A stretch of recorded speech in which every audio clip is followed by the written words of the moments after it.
This version of It's Eric Nagel has been modified from its original broadcast. Content has been edited to fit this platform. Believe none of what you hear and half of what you see.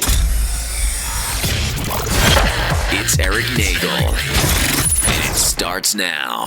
Ladies and gentlemen of the universe, the next voice you hear, it's Eric Nagel. Thank you, Scott Shannon. Hello, everybody. I'm Eric. There's Jordan over there. And Hi, everybody. He says hello. We're back here. There we go. We're done. It has been a catastrophe of errors. Be excellent to each other. Yeah, the show's over. Let's just go home and be done with it and tell iHeart we did a show. If you're listening on the iHeart app, thank you. What's the spiel we got? Thank you very much for doing so. If you're subscribed, no wait, I forgot the whole thing now because I just have no interest in doing this show today. Take two. Yeah, if you're listening on the iHeart app, radio app, thank you very much for doing so. If you're listening to us on Apple, Spotify, all those places, do us a kindness, blah, blah, blah. Go over there, leave a positive review. It helps the show. Join the live rooms over on Twitch and YouTube. And if you missed all of this stuff here, the video will be available later after the live show on YouTube. So there you go. All right, we're here. Let's try to get through this nonsense and be done for the week. It's been a week, man. It's been a week. It's been an hour and a half trying to get this show started today. Right. Jesus. Everything went wrong. You would have thought we were in the hurricane. With the damage that was happening around here. You were demonstrating things that I've seen before with some people where it's like at some point I don't even need to put in input. I just need you to work it out. So I sat there as quiet as I possibly could as your world imploded. Hands were on foreheads, fists were hitting keyboards. At some point, I just knew I had to sit back, finish what I was doing, and just let you kind of just... you know what I mean? Yeah. So I was like, I felt bad. I knew there was nothing I could do. I made a suggestion. There was nothing I could do, so I had to let you work it out. Look, Jordan, try to see it my way. Do I have to keep on talking till I can't go on? Apparently so. If we're going to have to work this out, we can work this out. That's what we'll have to do for this show. The show must go on. Eventually, we'll get it going. Here's the other thing to this. We've got a lot to talk about. There's so much. We've got photos. We've got everything. We're all prepped. It's not a matter of not being prepped. We have everything. Technical issues. When you have a computer that's been running for several days and you go, maybe I should reboot everything before we go live. Just so everything's fresh and clean and fresh and so clean. Did that. Came back. Okay, good. Start to load everything up. Hey, this just shut off. Hey, I can't log into YouTube. Hey, this thing is turning off here. Hey, the internet's gone. All the tabs I had set up, they just turned off for no reason. Get right back into there. Turn that stuff on. Where are the prep sheets? Oh, the prep sheets are gone. I had 2 videos I was going to look at. Oh, that's not in my... For some reason, it disappeared from my viewing history. I've never seen that happen. Those videos disappeared. So I had to go through the browsing history. Trying to tell you not to do this tonight, and unfortunately, our personal schedules will not allow us to postpone. This is it. We got to do it. I've got shit to do tomorrow. I don't want to be here and talk to these people. I'm done for the week. No one shows up to Friday night. Everyone shows up to Thursday. Well, to be honest, we had to do the last time we did a Friday show. A lot of people showed up to Friday, so maybe Thursday night. Maybe Friday's me to be is the day that we should be doing this. Also, we shouldn't be doing it this late on the East Coast, because the majority of our listenership is on the East Coast, and this might be too late for them to join us live. So I'm telling you, once that time change happens, which by the way is November 7th, 7th or the 5th? It's the 7th. The 5th is the voting day. That's when everything goes dark. Yeah, remember the 5th of November. So yeah, November 7th. Everyone in the country. Wait, is Election Day the 5th? I believe no. Wait. Second? I don't know. If it is, can you make up some voting. artwork? I'm just kidding. Can you get some Guy Fawkes stuff going on, like the Guy Fawkes mess with the Trump blonde hair? Remember the 5th of November? That might be fun. Could you please? I will. In advance. So yeah, everyone's turning back their clock except for Arizona. We are the lone holdout of changing I thought you back guys our clock. fixed that. No, remember they were supposed to do it, and then of course someone either in Congress or in the Senate said no. We don't want to vote on this. I remember that, but I thought it was supposed to be like last year. Oh, Like no one was supposed to be look, changing. we had to drag you guys kicking and screaming into not St. Martin's Day, Dr. Martin Luther King Day. Might as St. well be Swifton's Day. What is the day that Bart wants to do in his St. play? Swillen's Day. St. Swillen's Day. Yeah, yeah, we're just celebrating all kinds. kinds. Aunt Helga. Yeah, we're tizzing all over. So yeah, you guys are turning back your clocks. You're going to only be 2 hours ahead. So I think I'm going to be able to help kind of alleviate some of these non-technical issues, be prepped and ready because I'll have an hour before we should start. Right. And all you'll have to do is come on, take the hammer to the hard drive, and then we should be able to get this going earlier. Or you can be like the rest of the modern world and stop working during the day, Jordan, like the rest of us. I'm so sorry. You're my bad. Again, you guys are the last ones hanging on to this working every day thing. I know. It just is not a thing. Look, we thought, not too long ago, we were yelling at the millennials for they thought, a 5-day work week was too much and 8 hours a day was too much. And we're like, what is wrong with you? That's just how it is. And then we started thinking, well, you know what? They may not be wrong on this. There might be something going on here. They're doing it in Europe. And lo and behold, I think the pandemic forced a lot of this. 4-day work weeks are a thing. I would kill for one, yeah. Especially for broadcasting now, 4-day work weeks are more of a thing for doing regular shows. Working from home is completely acceptable in almost every case. Not every case, but almost every case. You have hybrid schedules. Some don't have offices. I know people who work for companies that decided hey, we're getting rid of all of our buildings during the pandemic, and they did. Yeah. And everyone works around the country from their desks at their house. And everyone's happy. And when they got to have meetings, they rent workspaces or like a convention space in a big hotel. Mm-hmm. And they have their meetings there. Like, the bosses are coming in from Miami, so they'll be here. We're all going to meet there for the day. There's a luncheon and there's all this stuff. We're going to TGI Fridays. We're going to get ourselves some steak and shrimp and solve all the company's problems. I was at this Chili's where this guy was making up these awards for his office, and none of them seemed happy, but they were all drinking margaritas because they were Dollar Presidente margaritas. So I saw one woman get kicked out. It was weird. Wonder if she's ever been back. It was a time. Anyway, so technical issues aside, I think we'll be able to solve some problems once the clocks go back at least an hour. Yes, November 7th. That is an important day. Before we get to the hurricane stuff, I was trying to see if there was anything else I needed to mention. And no, the 9th. The 9th is when it goes back because it always goes back on a Saturday night at midnight. So November 5th is election day. I don't know. So that can still happen. So that could still be some fun times for all. And then, clocks go back on the 9th? Usually at like 2 a.m. on the it's a 10th, Saturday going which is into a Sunday. Sunday. So exactly. Weird. Okay. I know. For some reason, I everything I had said the 7th. Look, no one's listening to this. Who cares? Is it? Am I so out of touch?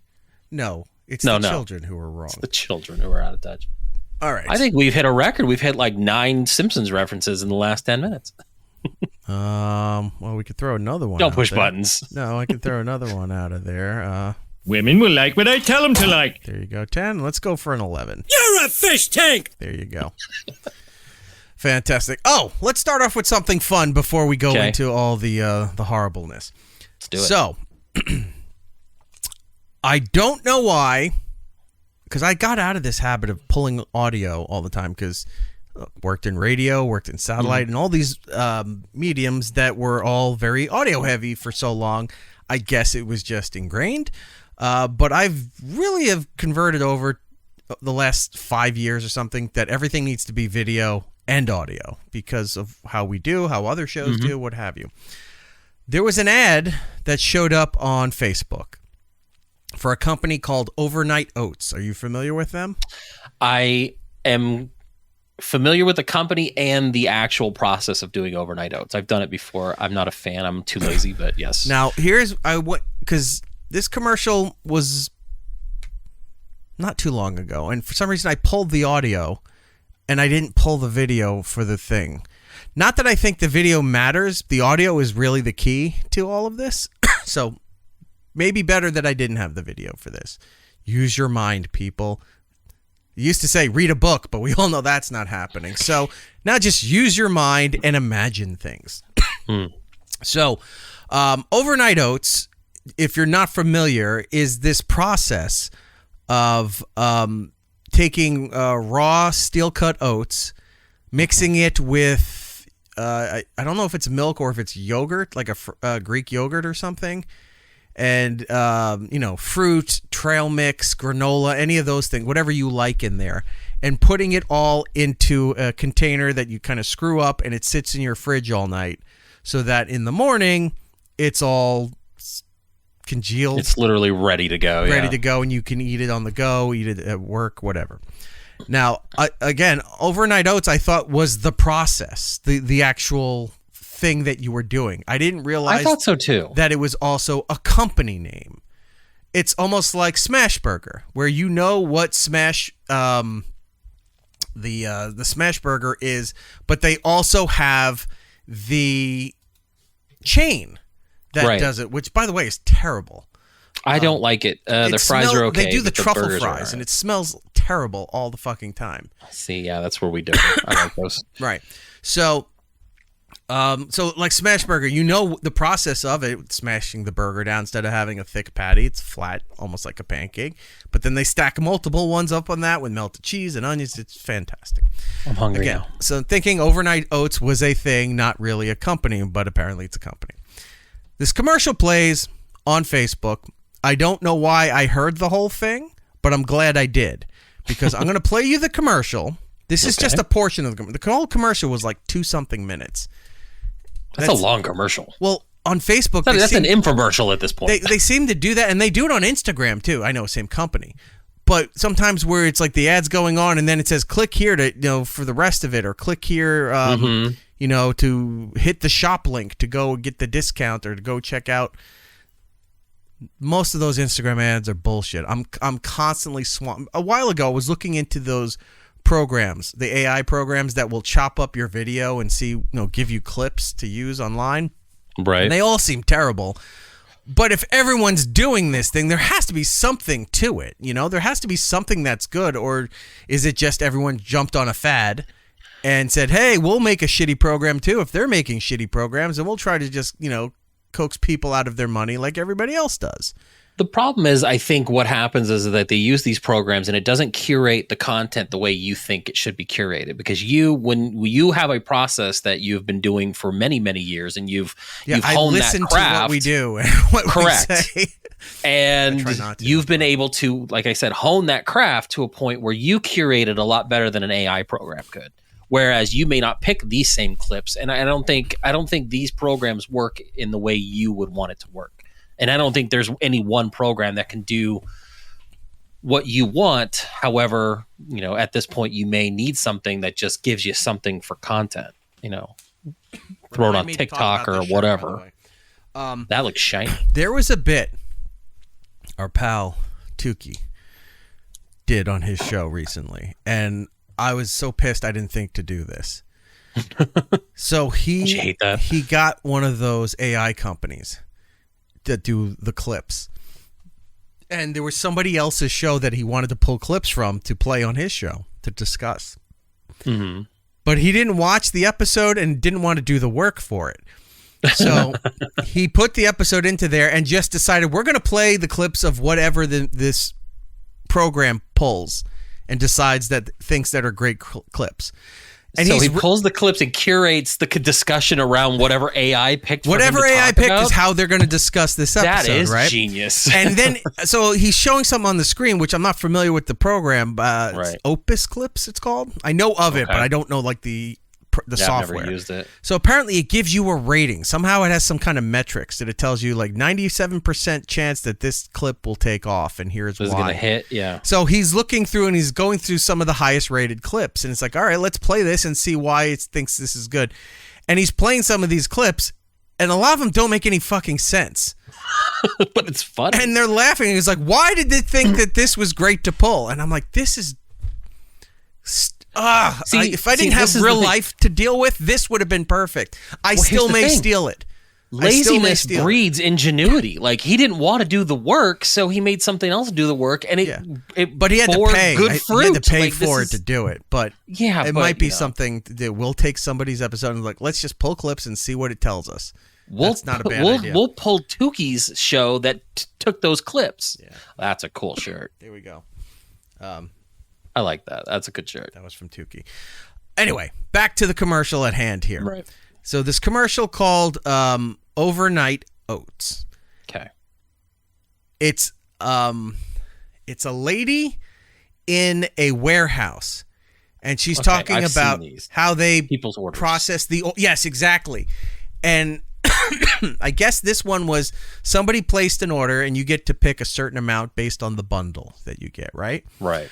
Or they have an option where if you don't know what flavors to pick, you can let them recommend the flavors to you.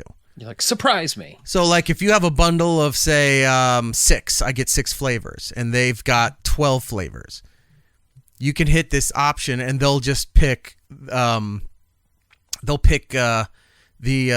flavors that they think that you might like. Got it. And as she's doing this, like, she's going through, it looks like the back room of a Target or a Home Depot or something. Mm-hmm. They're all in these little boxes on these shelves. And then she's picking out the flavors and telling you about the flavors. This is our most popular. This is our brand new one, which is like, that kind of thing. That's why the commercial's so long. It's making it look like they're very hands-on involved and what have you. So this clip I pulled. LA Knight, are we ready to do this? Yeah! Okay, we're ready to do this. Listen to this commercial and tell me what you think. We're packing an order for Madison. She didn't know which flavors she wanted, but we're going to go on ahead and give her our best sellers. First up, we have our current best seller, which is cream pie. That tends to surprise a lot of people, but trust me, you need this in your box. Next up, we have cookies and cream. Sounded very sexual. Right? So I like went... if you weren't watching it, you would think, you got to shut. Yeah. It's a little suggestive. It's like watching football and you're hearing them pounding it through the hole, touching the tide. Like audio wise, it doesn't play well. No, it plays fantastic. I mean, because I wasn't watching it while it was there. I was scrolling through something else while that thing's playing, and I went back and I go, wait, I didn't hear that right. That couldn't be what she said. And I played it again. Made you do a double take? Yeah, and that's what it was. And I said, I need to isolate this. So now we have a new drop here. Cream pie, that tends to surprise a lot of people, but trust me, you need this in your box. Who doesn't need a cream pie in their box? Oh, that is 100% the best way to use that. Right? I thought so too. Good. I thought so too. And I played it for a couple people in my family, and they said, what is wrong with you? Why would you... Don't you know we're going through a hurricane, Eric? Stop sending us these clips. clips. Was long before that. They were just like, why would you do this? I go, that's exactly so why you would do this. Cream pie, that tends to surprise a lot of people, but trust me, you need this in your box. Of course you do.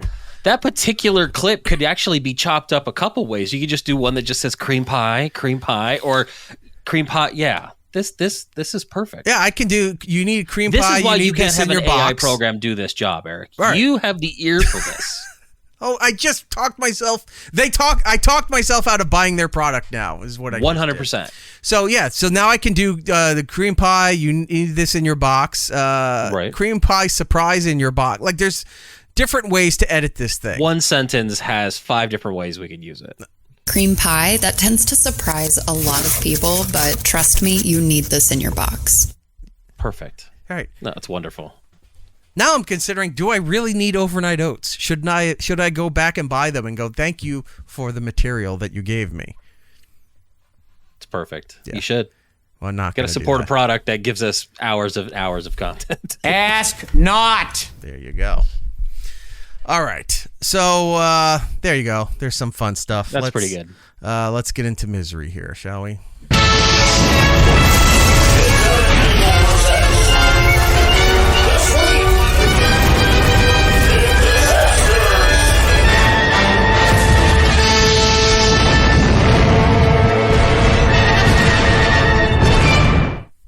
Yes, this subject is coming up a lot lately with disasters to and fro.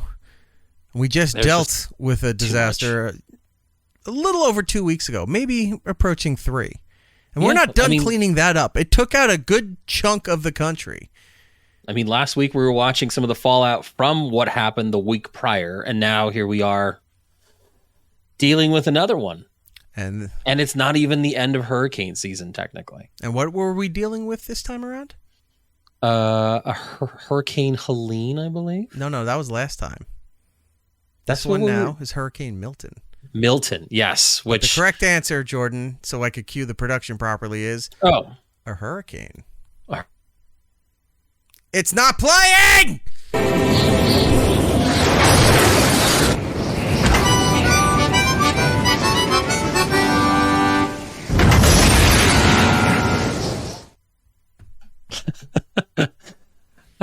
It's wonderful. It's wonderful. The Simpsons have everything for everything. I know, but again, technology is failing us in every turn. Did it not play on the audio version of things? Because it definitely went on over, at least on our end. No, it started halfway into the video. Oh, that wasn't even the full thing. That's a bummer. You heard me screaming. Oh, I heard you screaming. All right, let's try this again. Ready? Sure, why not? Hey, what happened last week? Well, Jordan, a hurricane.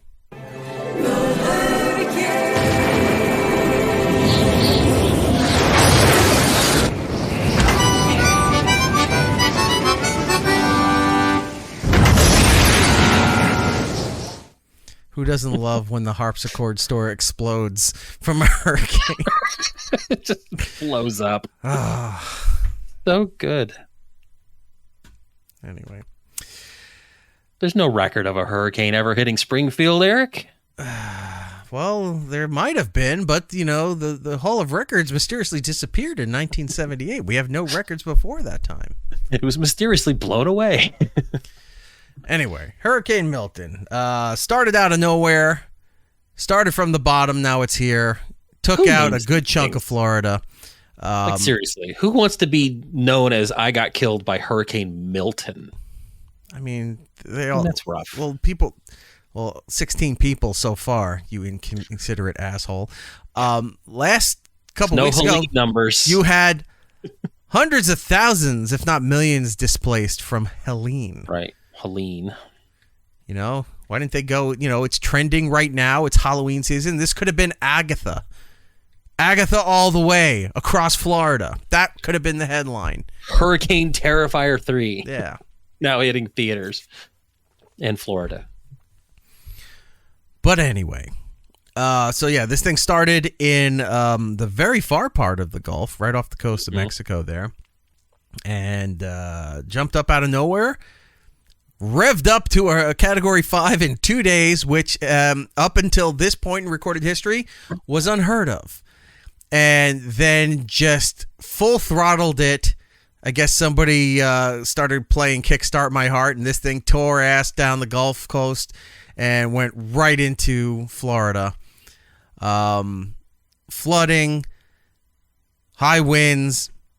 But the worst part of the hurricane for a lot of the state wasn't even the hurricane itself. It was the outer bands of the hurricane that were swinging around all to and fro. Causing all kinds of crazy weather. Causing 126 tornadoes in areas that weren't even near where the hurricane was hitting. The Keys, Miami, West Palm Beach, Fort Lauderdale, the Treasure Coast, the Space Coast, which is the bottom part of Florida, all the way up to the East Coast there, up to St. Augustine, which is, you might as well be in Georgia at that point. But then you had the ones that are over in Fort Myers and Sarasota. That made sense. Fort Myers was rough looking. Almost everywhere I have family in Florida had the hurricane proper or tornadoes. There was one. Now, I'm assuming they took it very serious, though, right? You're jumping the gun here, and you're angering up the blood again. One tornado was maybe 5 minutes from my mom. Not that far. Maybe a couple miles at most. I had other ones that were near cousins, aunts and uncles. No, most of my family's all down there living a better life. Are they? It seems it, according to There's Facebook. nicer places to retire at this point, and not all of them are of retirement age. Move a little inland. These are people that had families down there. Why, I don't know, but they do. So tornadoes were happening. Flooding was happening. As I was talking to my mom in the area that she's in, which is, near the West Palm Beach area, within 2 hours, they had over 6 inches of rain. And that was more than they were estimated for the month. Wow. So I saw a lot of streets flooded, lawns flooded. Florida's also very weird, the way they do their properties. It seems like the properties sink in from the road. So you're seeing a lot of people's front lawns and back lawns flooded, but then the deeper than the road level? Than the road level. And so then like the street comes up almost rounded a little bit, maybe half a foot above the ground level. But so you're just seeing these giant lakes on the side of the road, like almost like moats, if you will.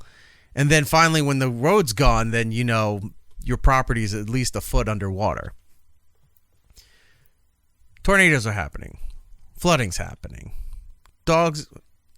Yeah, I'll just play the draft. This city is headed for a disaster of biblical proportions. Old Testament, real wrath of God type stuff. Exactly. Fire and brimstone coming down from the skies. Rivers and seas boiling. 40 years of darkness, earthquakes, volcanoes. The dead rising from the grave. Human sacrifice, dogs and cats living together, mass hysteria. That's exactly what Hurricane Milton was. And you think, oh, we're over-exaggerating? No.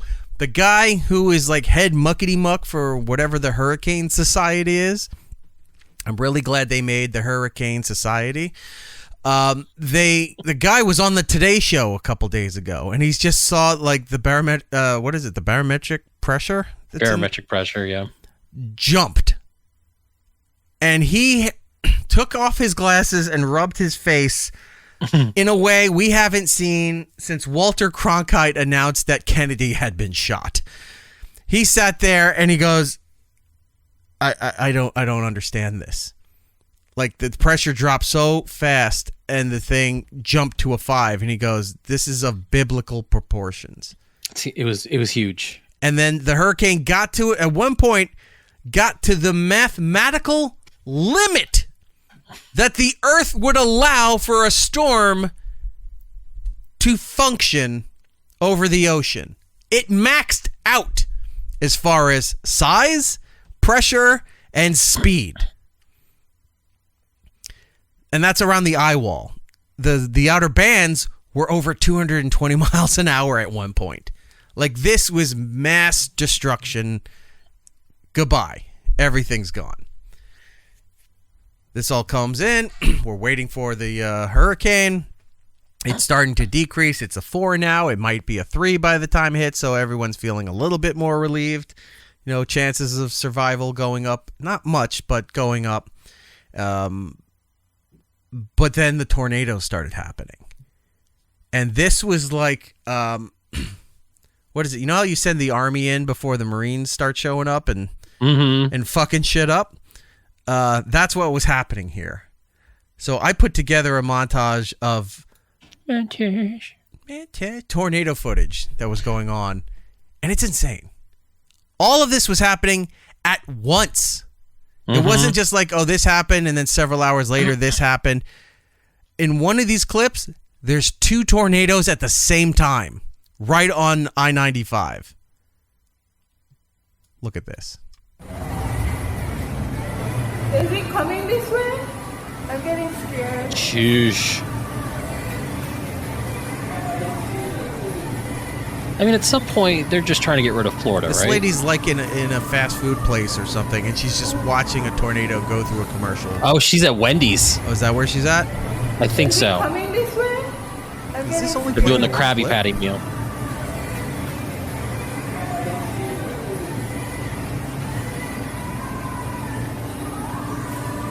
I must have looked the same clip twice. Tornado wants to come in. Sir, this is a Wendy's. Look at this. This is West Palm Beach. That's right down Coconut. And it's not, this isn't like the thin little gray strip tornado. No, this is like one that looks like it's taking out a county. Right. Oh yeah. And it's just casually passing people's houses. Oh my gosh.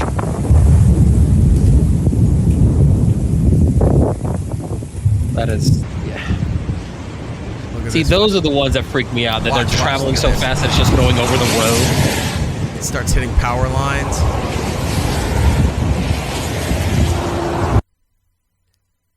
Oh, this one didn't have audio, but look at that. It's like that cop's trying to outrun it. He's just like, nope. This was in the Wellington area. Yeah, the cop's like, there's nothing we can do. I'm getting out of here. Hits the lights. He's blowing lights. He's, making illegal turns. Right. Here's the one with two hurricanes. I was going to say, there's one to the right that's small, and the big guy in the middle. Yeah. This guy's driving toward it. Like, stop. Pull over. There's one massive one that's crossing the highway in front of him. And off to the side, that thin little funnel is now getting bigger. Look how much bigger it's getting. This literally looks like footage from Twisters over this past summer. That has to be, what, a mile apart? The two? Give or take, yeah. Holy cow. This one showed up in the middle of the intersection. Oh my God. Let's see if I can go back into that, because that one was so short. But they were just driving, and the thing touched down in the middle of a busy intersection. And everybody that was on the road there, just all of a sudden, you're now in the middle of the tornado.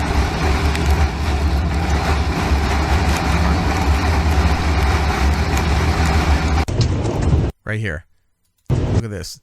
This is like your standard, four-way intersection. Right. And those two cars that are ahead of them, which is not that far ahead from this. No, I don't know if it's a dashboard 100 cam. feet maybe. Right. They're all turned in different directions because they know they're now in the center of this tornado here. Yeah. Holy cow. Everything's flying around. It's hitting cars, hitting people. Oh my God. Look, that car went flying right there in the middle. It's just up. Right in front of it. Oh my God. Now look at this one. This is the largest one I've seen so far. It's massive, yeah. That's like 4 hurricanes formed Voltron, and they're just now fucking shit up in southern Florida. Tornado Henry Cavill. Violent tornado. Violent. Oof. See, don't call it a violent tornado. Tornadoes are just going to be violent. Just took out you can see all the poles pushed. Yeah. Like, you see it bent. So what you didn't see is the guy's approaching this right there, right? As he's getting past it, where it's starting to clear up as the tornado's moving away. Gets a little further down this highway here. There's a tractor trailer just laying upside down, blocking the 2 lanes of that there. Yeah. Now wait till they get up a little further, and there's they don't know where the tractor part of the tractor trailer went, but they found the cab. Look at that. Oh. It's pulverized. And there's still somebody in there. All these people ran over to try to get... so he's still in the actual... Oh, look at God. this. You can see the guy there on the left as they're dragging him out. You just see his feet stiff. Like, you don't know what the... I didn't find any information on this particular guy.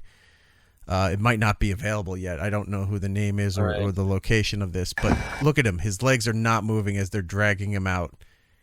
And just laying him on the side of the road, because what else are they going to do? This is Palm Beach Gardens. This is a neighborhood. Look at this. Cars are thrown through and on top of houses. Look at that. Pulverized. Oh, yeah. I saw a picture of this neighborhood. This was before the hurricane even made landfall. This was several hours before. The eye was even near the coast. Yeah, because it didn't make landfall till like 7, 8 o'clock at night, and it was already dark by then. So all this was all 3 outer bands. In the afternoon. Yeah, outer bands, tornadoes, weather before the actual hurricane dropped. Look at that SUV. All that water. Upside down and trying to... It's like the car got flipped upside down and was trying to be pushed back into the garage. Mm-hmm. Yeah, insane. Nope. Again... Tom is right. He is screaming at the people who are all recording it, holding it vertically instead of horizontally. I know, Tom, I'm with you, and just because you're in a state of emergency does not give you the right to misappropriate the event by recording it vertically. I would love it that if you tried to record vertically, if there was some kind of interface on your phone that won't let it record, or you won't let you see the screen until you turn it horizontally, and then it opens up. But alas, is what it is. So, another phenomenon that's going on, or that went on down there.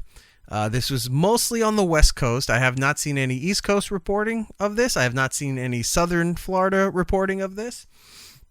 This was the East Coast area. I want to say like Port Charlotte, Sarasota, somewhere around there. Mm-hmm. There were some reports that the sky turned purple. I briefly saw a picture. I don't think, did you find video? Because I found haven't a guy seen... who had some video of this, right? I want to see this. So, maybe in time we'll figure out what this was, but nobody knows what this phenomenon where it came from. Why in certain, I think there's like 2 or 3 different sources for this, that it turned purple. Here's some video footage here. Look at this guy. He's like at a storage facility. No, that's the upside down. This is Stranger Things kind of bullshit. Yeah, it is. Thank you. But look at that. That is quite a color. Oh, was the audio not on? Okay, let me put the audio on, because all he says is the sky's purple. Like he has like he came out and had no idea what happened. Hey guys, well, let's try it again here. The sky is literally purple. He came out of the storage thing and he's like, the sky's purple, and you hear the guy in the back like cursing something. Could you imagine you go into somewhere and it's fine, and you come out and it's just purple? You're like, wait, what the fuck just happened? If I came out and the sky's purple, I go back in. I'm done. Anything that I was ever worried about in my life is gone immediately. Because I'm saying I don't care about my mortgage. I don't care about any other bills I have to pay. I don't care about who or what relationship I have with people anymore. You walk out, you're like, well, we had a good run. I am going to sit on the beach canceled. Like at the end of Deep Impact with my kid. Oh, yeah. Just stand there waiting with Tay Leone. And wait for that, giant... the wave. Just got to wait for the wave to hit you. Yeah, tidal wave to come in and just return me from whence I came. Yep. And that's it. Well, anyway, if the Mets were terrifying. smart, they could tie this into a Grimace thing, but also that could be kind of morbid considering how many people died and all the damage that it caused. But never miss an opportunity for branding and marketing. All right. The short-sightedness is just appalling.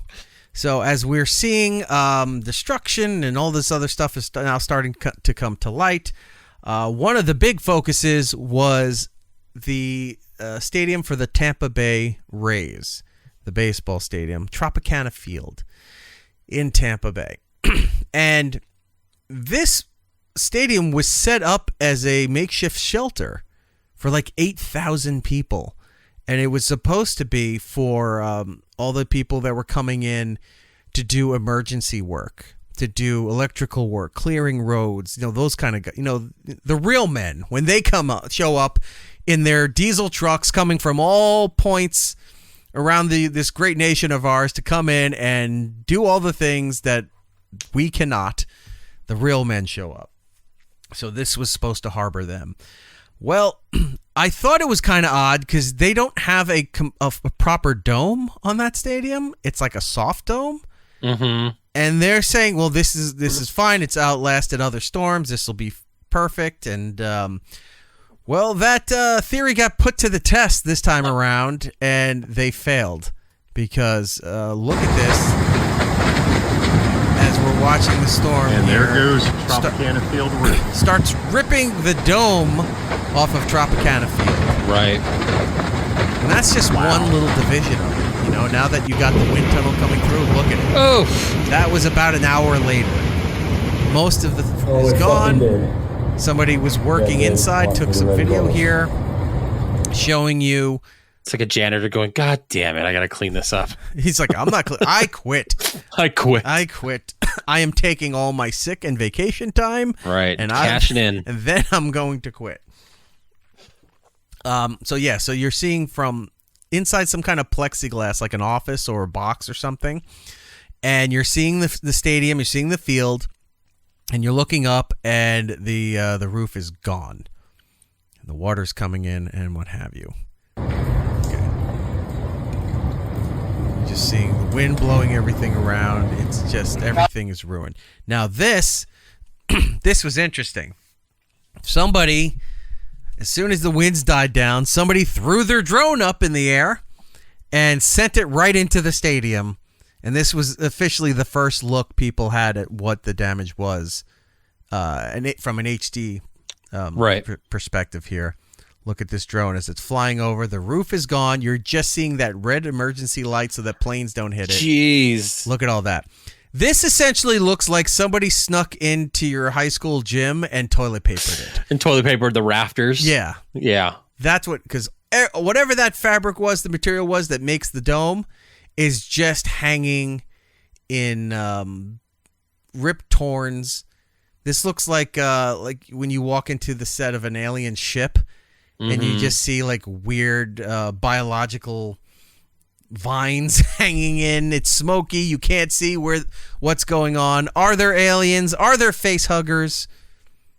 The upside down you mentioned earlier from Stranger Things, it looks like that too. But look at that. The field is ruined. Right. All the cots they had laid out for these guys, all ruined. Everything is soaking wet.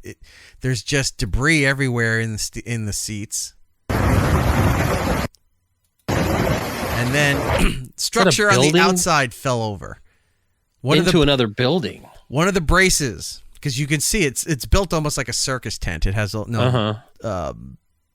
braces like every now and then. One of the braces flew off, hit a building. Look at this right here. Pan down to the street. Just chunks of the building laying all over the main street. Wow. Now this I didn't see. I saw some of the roof getting torn off yesterday. I was watching footage, but I didn't know this happened. Yeah. That's crazy. Well, I don't even know the cost it would be to replace that and fix that sort of thing. It's gonna be something. Imagine like the stadium's insurance gets denied like a regular person because of act of God. Sorry, we don't cover high winds. Or you weren't covered. You didn't really have proper flood insurance, so we're not going to pay for anything. But if you go outside, FEMA will give you $750 and the best of luck to you. All right. So now this is in the morning. Oh, man. They had an official, I don't know if this was like the police or the government or something, flew something over. You're seeing whatever remains you saw in the middle of the night that were still hanging on. They're all gone now, and this is like 6, 7 in the morning. Literally just a skeletal structure over the top of this field now. Right. Look at that. You can see just giant, like a lake in the right where the infield used to be. Yeah, I was gonna say it looks like it's full of water. Yeah. But you can see up here to the upper left the parking lot. This would be like the mass parking area for attendees. All the water receded already. Like as fast as it came in, it left just as fast, which is also unusual. Like usually it's because of the tide clock or just, the geographical area. Sometimes it takes a while. It's got sucked back out into the ocean relatively fast. 2 weeks ago with Helene, people are still dealing with, some water retention and things like that from that. And the waters did take a while to recede out. And, you've got, overflowing lakes and rivers and stuff like that. But the fact that the water has already pretty much cleared out of the area is pretty wild. Because I was seeing a lot of flooding, especially like in the, some of the greater Tampa areas and Fort Myers and things like that. Some of the harder hit spots. Now you can see as it's rotating here, this part, upper left corner, this is a different part of the parking area. You can see that it has like sand or mud or whatever that was left over from, showing that the water was there. But the water's gone. Like there's some minor sized puddles there, But the ocean is disappeared. And look, there's a highway right there behind it that's no longer flooded. Wow. It's a marvel, the ocean. Like, people either don't give a shit about it or they take it for granted or whatever, but you gotta fucking respect it. Just from, when you go out and sit there and what's better? When you're on vacation, you're sitting at a beach, or if you can sit by like a boardwalk or something, you just stare out on the ocean and forget the world for a while. It's fantastic. Oh, yeah. But, you got to realize, and a lot of people didn't. A lot of people did. They evacuated, especially when, like, the mayor of Tampa, she was saying, "You're going to die. You're literally going to die." She didn't sugarcoat it. She's like, "You will die. There will be nobody to come and get you. You need to leave." And most people did. Not everybody, but most people did. The ones who were still hanging around, they still lucked out. Right. There wasn't, the death count isn't as big as but it's still only the first official day into this, especially as we do this show right now. It could grow. We're going into the weekend. They could find more things, and this could get worse. And in that aspect for the storm. Yeah, here. because when you're doing death toll, you gotta take into account direct death from the act itself, and then you got the indirect cost of life when it comes to people were displaced, people got sick, people got swept away, people things like that. So yeah, we're not going to know true numbers. We still don't know true numbers of Helene that happened 2 weeks ago. As we're doing this show now, the breakdown that I saw online was that the death count was at 16 from the hurricane, but 6 of them were from tornadoes in St. Lucie County alone.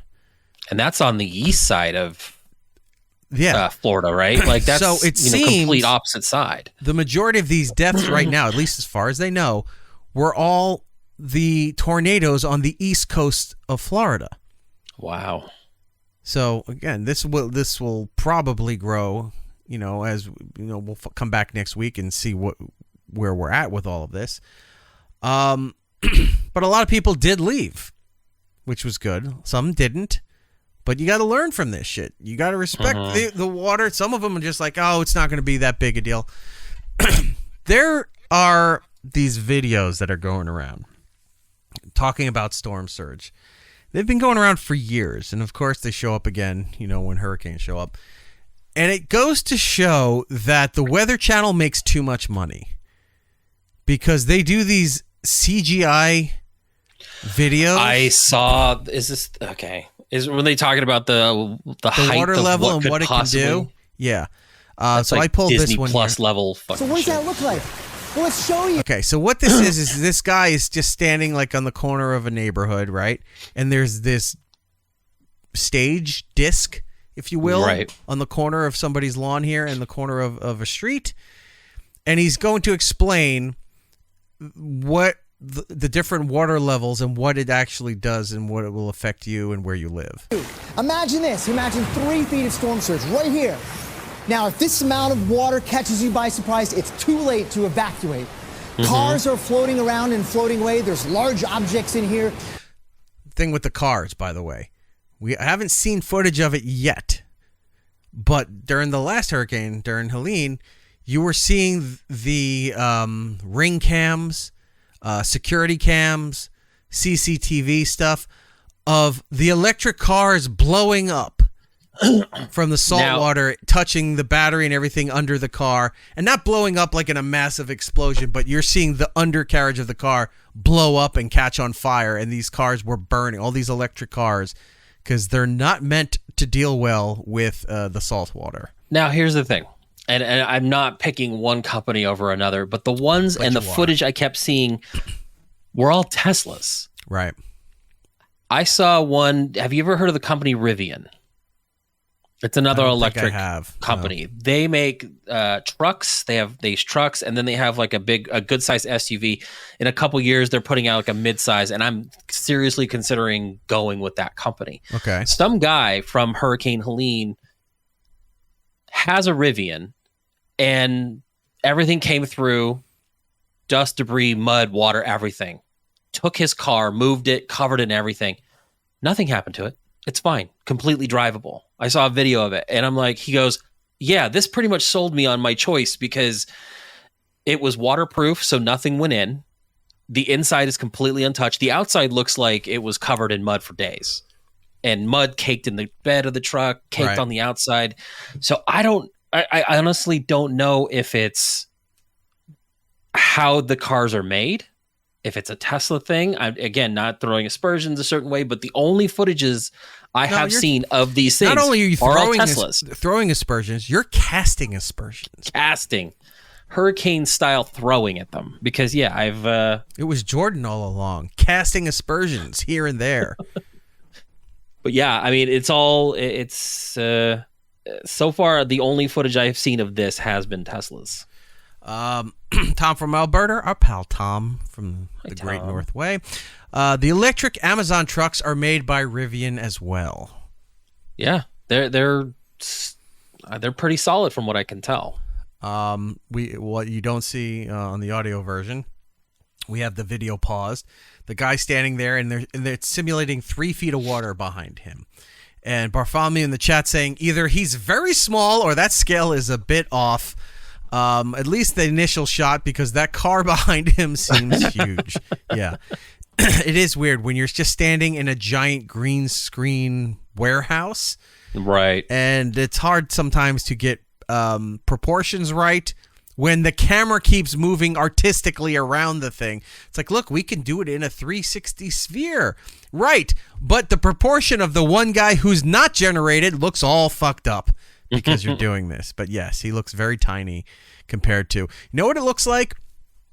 Remember when Neil deGrasse Tyson took over Carl Sagan's show? Oh, he did it on Fox for a little bit. Right, they did a couple seasons, but he would just be standing there on this little kind of like space. He was on this little thing that was like he was in a spaceship. But then when they would simulate him being at the planets or near an asteroid or something, he was on what looked like the Silver Surfer's surfboard. And he's just moving around. You're like, yeah, that's really weird when you have too much CGI stuff and a real person in the shot. It looks kind of weird. All right, let's finish the simulation here. So he's at 3 feet, remember. That could knock things down with a battering ram-like force. Now, there's no way, again, to evacuate with this kind of storm surge. But we know there's going to be places with more than 3 feet. Imagine 6 feet of storm surge. Oh, this is Noah-type shit right here. Out the first floors of homes and businesses. Let my people go. The only way to escape that is to move to the higher floor of a building. Yeah, the only way to survive that is to move to a higher floor of a building. Unless you have a shoddy house or a weak house and the first floor gives way. There is no first floor. Then guess what happens? It's like Tetris. You completed the line, your second floor drops down to a first floor, and you're back where you started with this. Continuing on. Now, unfortunately, there are going to be places that get more than 6 feet of storm surge flooding. Imagine this, 9 feet and even beyond of flooding, of inundation. This is practically not survivable. So please follow the advice of your local. All right. Practically not survivable. Yes, you could drown. But yes, there's a chance. Something could happen. Yeah, there's a chance you could live. But also, 9 feet of water and you're almost touching the transformer at that top of that power line. All it needs to do is raise another 1 to 2 feet and everything immediately within whatever distance is instantly fried. Right. So not only are the elements against you, but your own man-made technology is not playing a part in this. Officials, when they ask you to evacuate. And if you have any questions about what evacuation zone you're in, if you need to go and or where you need to go to floridadisaster.org. Now, if you were living in this neighborhood, you can see down the block all these houses it's just rooftops and all the houses are engulfed in the water here. But on the lower right-hand side, if you lived across the street here, it seems, right as rain over in this part. It's like, oh, man, I'm glad I bought a house on that side of the block because all these other people are screwed. And by all means... And then let's close the curtains and pretend we're not home because we're not here to help everybody else. Don't answer. It's the hurricane. Stay safe. Danny Graham.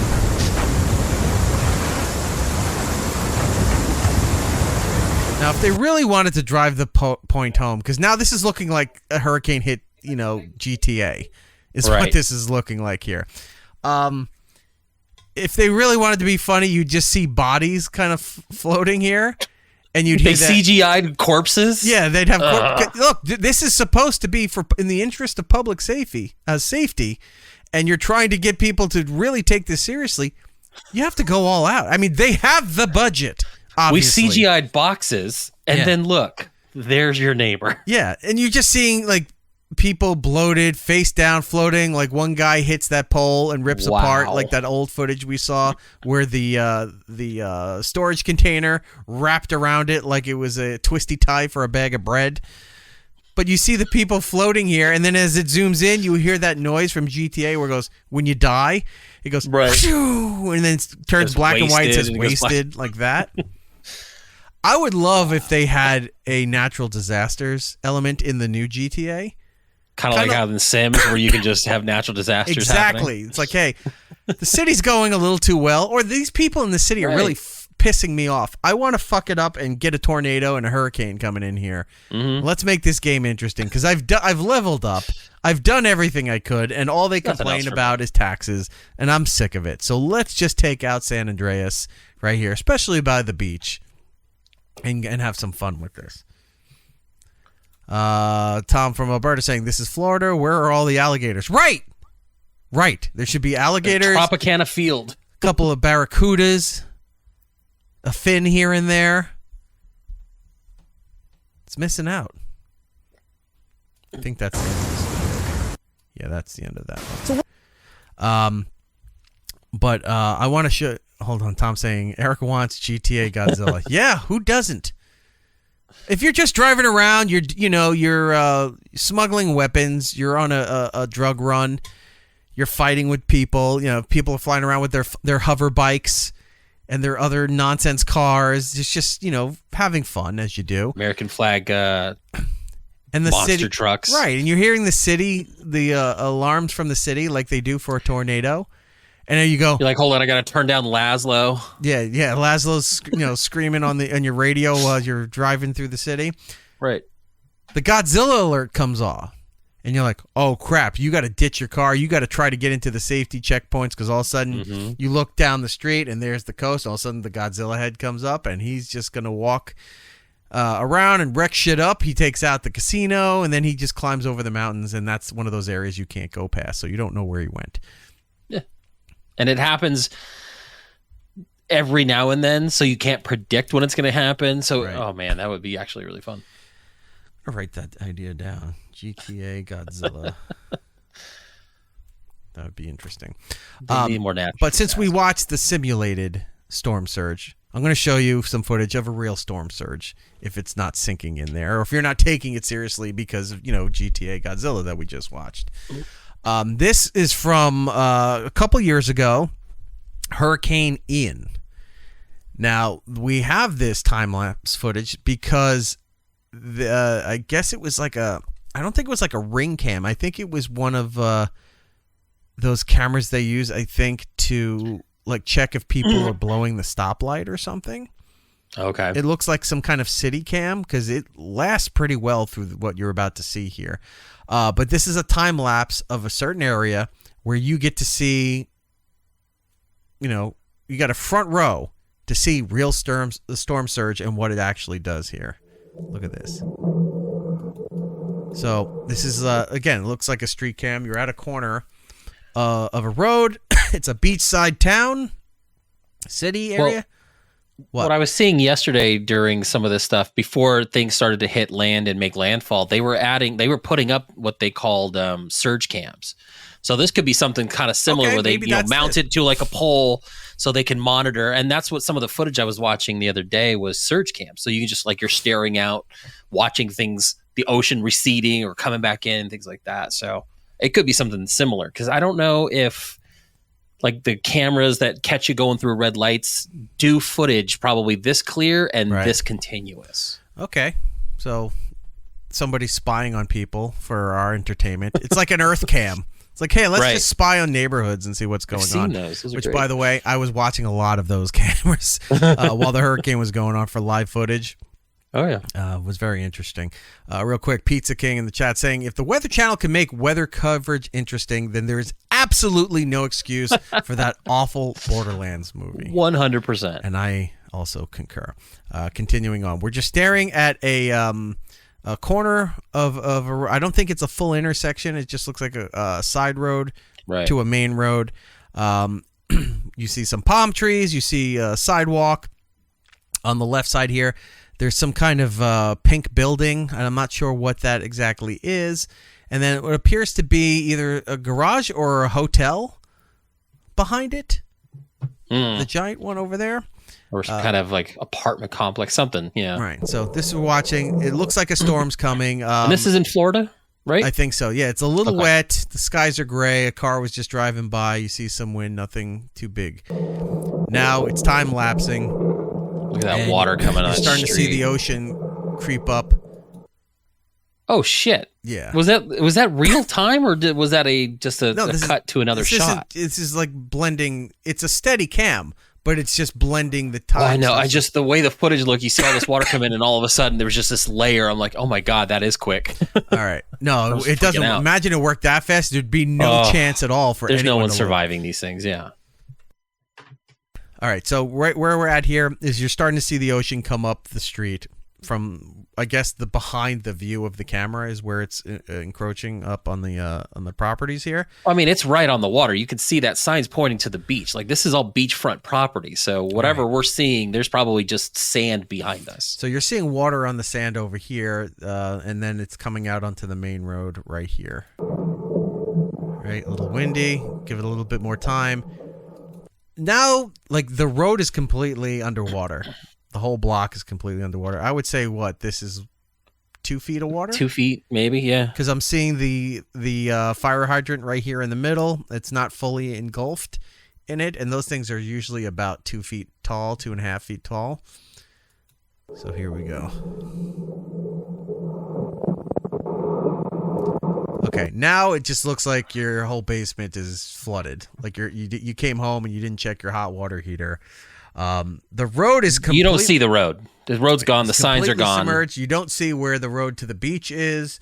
This, I would say, is about 5-6 feet of water, right? Mm-hmm. And it's moving fast. It's got the ripples, the tide, everything's going on. The wind is coming from the left side of the screen. The only thing this video is missing is timestamps, so I can see how quickly from one shot to the next time has passed to show how fast this really progressed. Okay.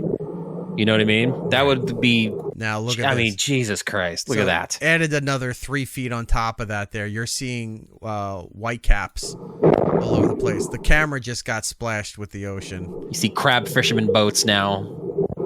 Look at that pink building. The trees are almost covered. Look at that. Yeah. That pink building that we were talking about got lifted up off its foundation. Right. And it's now sailing into the road, into the poles, like the power lines that are there. Oh my God. Like, this really does put that into perspective. Like, you see the damage, aftermath, and stuff like that, but if you're not ground level experiencing this, you really don't have an idea of how just monstrous this can happen. Because when he's doing that simulation, and it's like, there's 3 feet, there's 6 feet, there's 9 feet. It almost seems comical. Like, there's no chance the water gets that high. And you're kind of hoping, too, because it looks like a Disney feature. Like, there's a scene in Moana where the ocean parts away so that the little girl can pick up these shells, and it forms a wall, right? Or in, we can go back to 10 Commandments. When Moses is walking through the Red Sea, you'd see the water wall there, right? That's sort of what you're seeing in that simulation, and you're hoping that it ends where the simulation breaks and it collapses on top of that guy, and then we don't see him again. That would have been a better way to end that video. But, like, see, when he's doing that, though, it just seems so comical that he's standing there and saying, this is 3 feet 6 and 9. There's no, you can't figure out in your brain that that's a possibility. That just looks too funny. And then you see this video and you're like, no shit, that's a reality. That can happen. Yeah. And it just happens so quickly. Because, yeah, that house is gone. The trees are almost covered. This is not a street or a neighborhood. This is the ocean. No, this is about 15 feet of storm surge. Right. The camera's now look, the camera is only moving because the pole might be moving. Mm-hmm. But that thing is probably mounted to one of these. Mounted pretty well onto there. It's getting splashes from the ocean as it hits. Like you said, the palm trees are almost completely submerged. Oh my god! But that building is now in the road. That's terrifying. And that building is now where that road was. Right. And that camera must have been mounted 15, 20 feet up onto that pole. So the fact that the waves are hitting it now is terrifying. Yeah. God. The ocean continuing to hit to the camera. It is impressive. It's awe-inspiring, if you will. When you're at these ocean levels, right? When you're at the beach and you see where the ocean level is, and then comparing it to the storm surge in the camera, how high the water can just lift up on its own like it's no big deal. Right, like where's that water coming from? I mean, yes, there's too many gallons of it on this planet for us to even calculate. But it seems kind of evenly displaced during regular time. Then all of a sudden it's like, how is this little portion of the world, the thing just stood up and now 20 feet of the land here is just covered in water. And you can see it. Look at that. The water went down a little bit, but the wind picked up. Well, the that wind's house picking is up. gone. It's not even. I don't even see it in frame anymore. It's not even the camera view anymore. Right. And this is the aftermath. That looks like some kind of looks like Fallout New Vegas. Yeah, or any of that footage after and you want this in GTA? You're a masochist. Yeah, or like in the scope in ID4 when they shot the nuclear weapon at the spaceship and they thought they got it, Houston's and then gone. and they go and they look and this is just what the city looks like now. There's no determining. The water's gone. But there's no determining where the street was compared to the beach. No, the street's just mud and it's sand gunk. Everywhere. The house is missing. I don't know how those trees survived. Like those palm trees are resilient as hell. Well, if you watch a lot of the footage from Milton, they love telling you about the history of palm trees. Oh no. And their genetics and how they were built, and they're meant to stand this kind of tropical onslaught. They were generated and designed by God, but they were made to sustain all this like tropical nonsense that hits. Like they're built to survive this stuff. Salt water does not kill them. But they love it's telling not you even that so much fact. the salt water killing it. It's just the force of the rain and the water is not uprooting these trees at all. Like, cut off the dead fronds and that thing will grow back and be fine. It's just, it's impressive. Everything else is destroyed around this. These 3 trees went through it all.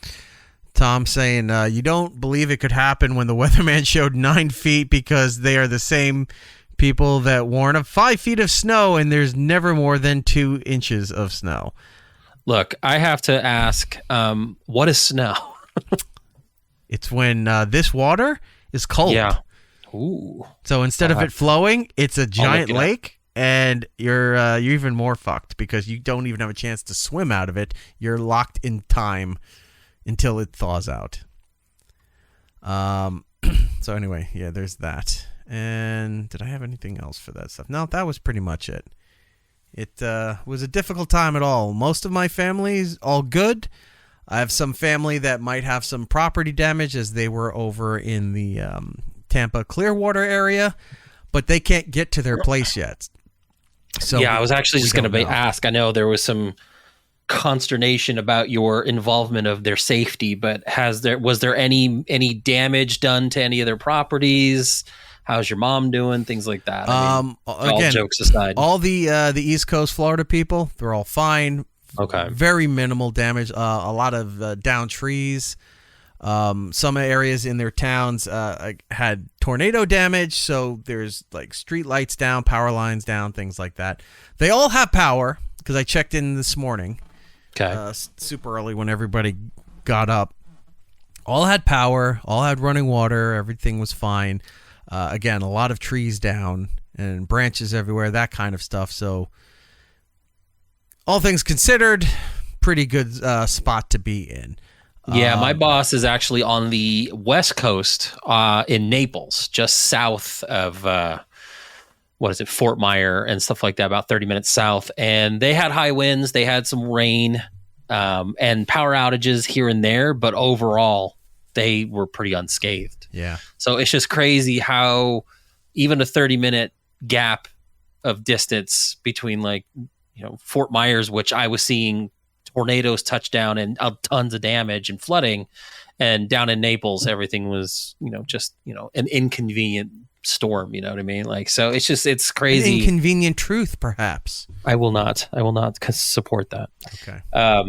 But yeah, it's just nuts. It's just crazy how it picks and chooses where it wants to really throw the damage around. Yeah. Well, still a long way to go from repairing the damage from Helene. Long way to go now because of Milton. I have a cousin down there near the Tampa area. And her family, they were all worried because they were in the midst of having their roof repaired from the last hurricane.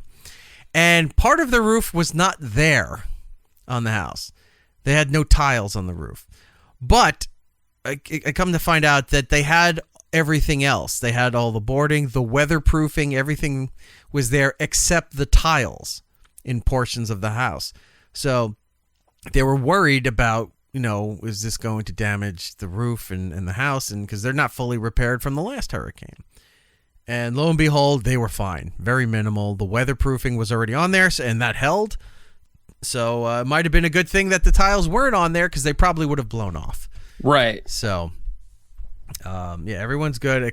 Again, there's one or two that haven't had a chance to go and check their properties because they haven't gone over there yet. But I'll, report on that next week, and we'll see what happens. Hopefully, they didn't suffer too much damage as well. All right. I forgot to cut that video, so I don't have that. I don't have that. Oh, I can do this. We saw the destruction of one Tropicana. Mm-hmm. Would you like to see the destruction of another Tropicana? I would love that. I love destruction. Is it controlled destruction? It could be. Okay. Yes, it is. Imagine if it wasn't. That would be hilarious. It's like it just happens. This building fell down on its own. It's like, well, that's not hilarious. That's a problem. We really. Well, Eric, I told you to watch it. People need to get involved with that and figure out what the hell's going on. All right. So the Tropicana in Las Vegas. Oh, yep. Was taken down. If you're not familiar with what that is, it's one of the last. I don't know if it is the last, but it is one of the last mafia hotels from the golden age of Las Vegas. I think the hotel was built in the late 50s, and it served its purpose. It has been removed, and is going to be the new landmark site for the new, whatever they're calling them, A's. As they're leaving Oakland, this is going to be where the baseball stadium is built. Oh, that's where it's going? Okay. Yes. Yeah, because there were some issues with that whole thing. So it's interesting that they're building it right on the strip. That a ballpark will be right there. Now, I was gonna say, because the hockey arena is just off the strip behind like New York, right, and all that, Monte Carlo, things like that. The Raiders Stadium is way off the strip on the other side of the freeway. You could see it from some of the hotels, but it makes sense to have it not there. on the strip. So yeah, you have room to build and what have you. They're doing this on an allotment. Yeah, that is pretty much regulated. Like you can't expand the property length of it. Now, is the Flamingo still there? Because I believe that if the Flamingo is still around, that may be one of the last major, mob era thing. I'll have to look that up. If that's the case or not. But anyway, this is the destruction of the Tropicana hotel and casino. Well, Las Vegas has said goodbye to one of its longest-standing casinos on the Strip. The famous Tropicana casino was reduced to rubble this morning, marking the first casino implosion in the city in nearly a decade. The event included fireworks and a drone show. They really just love celebrating everything, don't they? The infamous resort closed its doors for good earlier this year. Again, marketing and branding. It's like, well, we got to clear this out. Hey, we could sell tickets to this. What? Right. Yeah. We're going to throw some cheap fireworks, throw some drone shit up there. People will pay to sit there around and watch it. Remember what Vegas did when the Monte Carlo was coming? They blocked all the hotels from seeing the race. Yeah, they blocked everything. They started putting up. They just probably had some kind of like they got some cheap stadium seating and put it on across the street from there. It's like we could just charge $40 a head. They should have done better and waited till the next Monte Carlo race or like the Grand Prix race, and then did it mid-race. So you see the explosion as the racers are going, right? And then they have to deal with all the dust. Here on April 2nd. The space will now be used for a 33,000-seat Major League Baseball stadium for the relocating Oakland Athletics. Oh, wow. Look at all the little side buildings. Holy crap. So this is the real-time footage.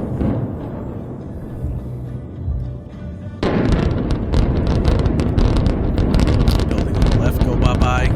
I mean, I got to say, that is still always impressive to me, just watching that happen. What I always in the building on the right side of the property is gone now. What I find the most fascinating about all of this are the idiots that stand anywhere remotely close to this. Right. We saw it the last time when they destroyed that building down in Louisiana. Because the people were setting up the cameras to go. Another building that had such severe hurricane damage, it was beyond repair, so they had to demolish the building. But people it's like, oh, we're far enough away. But then wind happens, another one of Earth's elements. And then you start getting all the toxins, the debris, the airborne fiber. What's the shit that insulation's made of? Fiberglass. And asbestos, all of that stuff. Oh, we didn't think this through. We thought it was cool the building was coming down. And then, they're engulfed like the mist. There's another thing of footage here I have. I think this is an aerial cam or something. Let's take a look at this one here. No, I haven't done shared video this way in a while, so if you forget, you got to switch everything around. Here it is. There's no sound of the explosion. Why are we listening to that then? There's no audio from there, but look, the spheres in the background. What would be cool if they thought ahead, if you put a giant eye and it's looking at this building go down and then it's looking at that building go down and it's like looking around like what the hell's going on? I've seen it when they've done that giant yellow face where it's like reacting to things. Like make it go like, ooh, ah. It does does that stupid Hillary Clinton meme when she's like, looking around at some whatever event that it is. But yeah, it is. It's always impressive to see how they demolish a building. But here, it's look, fireworks. We're going to go all out. I would not be happy if like the MGM was right there, right across the street. That air filtration system is going to be taking in all this shit for days. I'm sure there's some way to not bring in that kind of stuff. Look at the bank. Could you imagine if you were staying there though? Yeah, because this was like early morning. I know this was they did this 5, very early, 6 in the morning, Vegas time. You're just staying at the MGM. All of a sudden, it's World War III going on outside your windows. Right, and they got the drones. That can't possibly be, not loud. Like that has got to be very loud. Oh, it's deafening. On top of fireworks and drone shows. Yeah, and you've got you've got it ricocheting. And it's going off all the buildings. But look, this camera from a distance is shaking from the vibration of the explosion. Oh yeah, it's like millions of tons of debris, dirt, and building. But I'm just saying, like the sonic waves from the sound of that going all over the place. Is this the one? Does it have the thing in here too? Oh, no. This isn't the other video I was looking for. But the other one, all this happens. The buildings go down. There's the debris. And it's very quiet. There's no music playing and everything. You're just taking it in. It's settling. Then all of a sudden, the drones, it says Bally's. Right. And it has the athletics logo. I mean, it's they know how to brand. Like you said, they made everything an event. Athletics? What was that? Why are they keeping it the athletics? I don't know. The Vegas A's, what is it going to be? Because they were originally from Philadelphia. Right. And then they went to Oakland. And now you're going to go to Vegas. They should just change the name, just like they did with your poor hockey team. I don't want to talk about it. Oh, fuck. I forgot to pull that clip, too. I have a clip. All right, remind me for next week. What of all those very white kids celebrating in the new hockey team? No. Garrett and Steve. Utah. Steve has a big problem with the Utah hockey team. Good. Yes, and he was wearing a Coyotes shirt. So good. Send me a reminder later. I forgot to pull that video. Next week, I'll wear my jersey. We'll have a big old thing for it. Yeah. Oh, that's not a bad idea. Vegas Aces. Yeah, that would be kind of cool. Aces high. Just like in Casino. The Vegas mobsters. All right. So that was fun. We got to watch good kinds of destruction. We watched bad kinds of destruction. We've learned about a lady inappropriately selling you overnight oats. Cream pie, that tends to surprise a lot of people, but trust me, you need this in your box. Of course. Is there something else I can play that you would enjoy going to break? The sound of sweet, sweet money coming in. Do you want to do... oh, wait. Is there? Oh, hold on. Yes, there is. Let's get to that.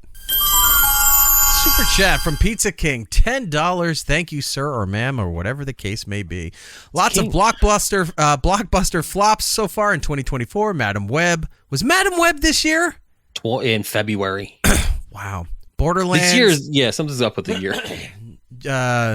Joker. Blah, blah, blah, blah, blah. Salem's Lot wasn't in the theater, though, was it? No, Salem's Lot is straight on Max. And to be honest with you, I've watched about half of it so far, and I don't hate it. So I can't consider that a flop, I think. I know some people who like the original and like the book and did not like this. So I'm not hating it. The problem is and maybe we'll get into it later, but it's just, I don't know. It definitely feels made for TV where they were trying to put it in the theater, and I'm glad they did it on Max only. All right.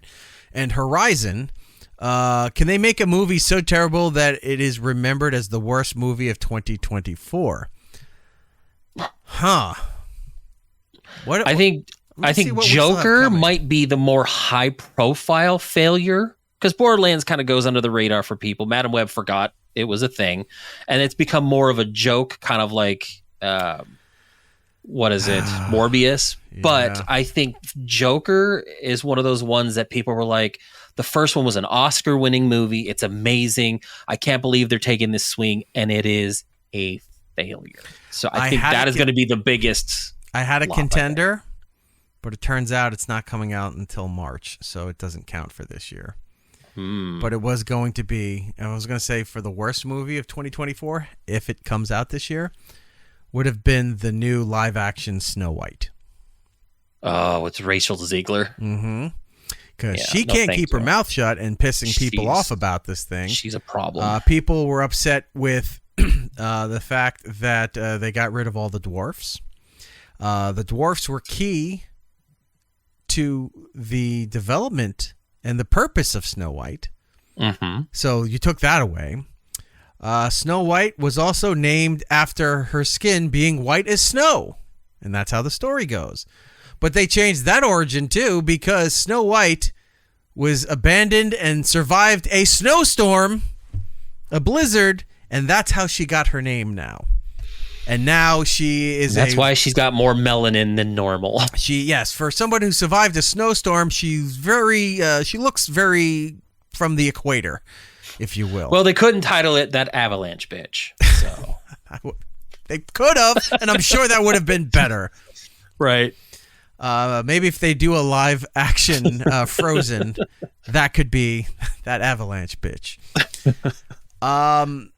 The movie has so many flops and so many issues with it. Not flops. It hasn't come out to flop yet. It has so many issues, but every time it starts to subside, like the complaints and the rumbling kind of die off a little bit.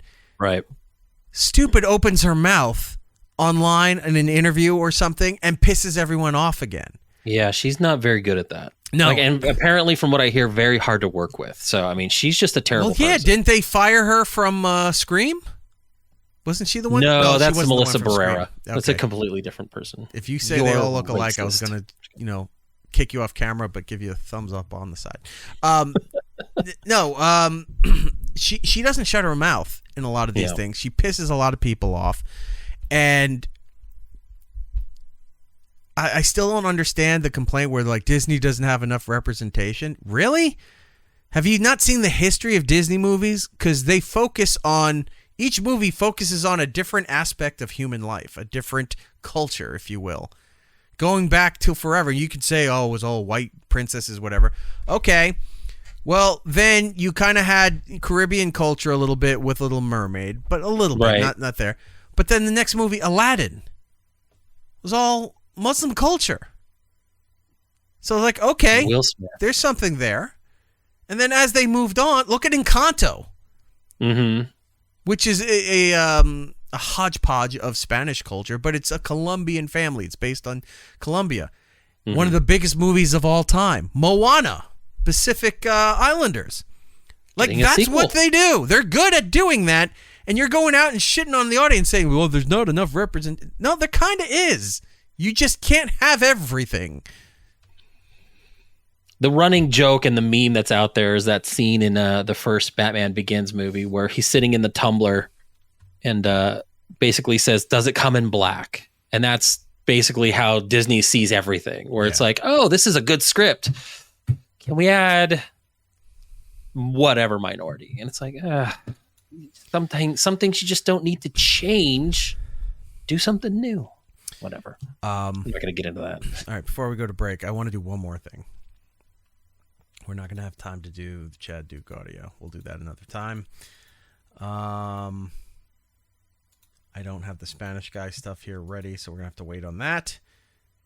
Same with the subway video. Let's just tell everybody to go outside. Look at the sky. There's a geostorm going on. I have photos of that.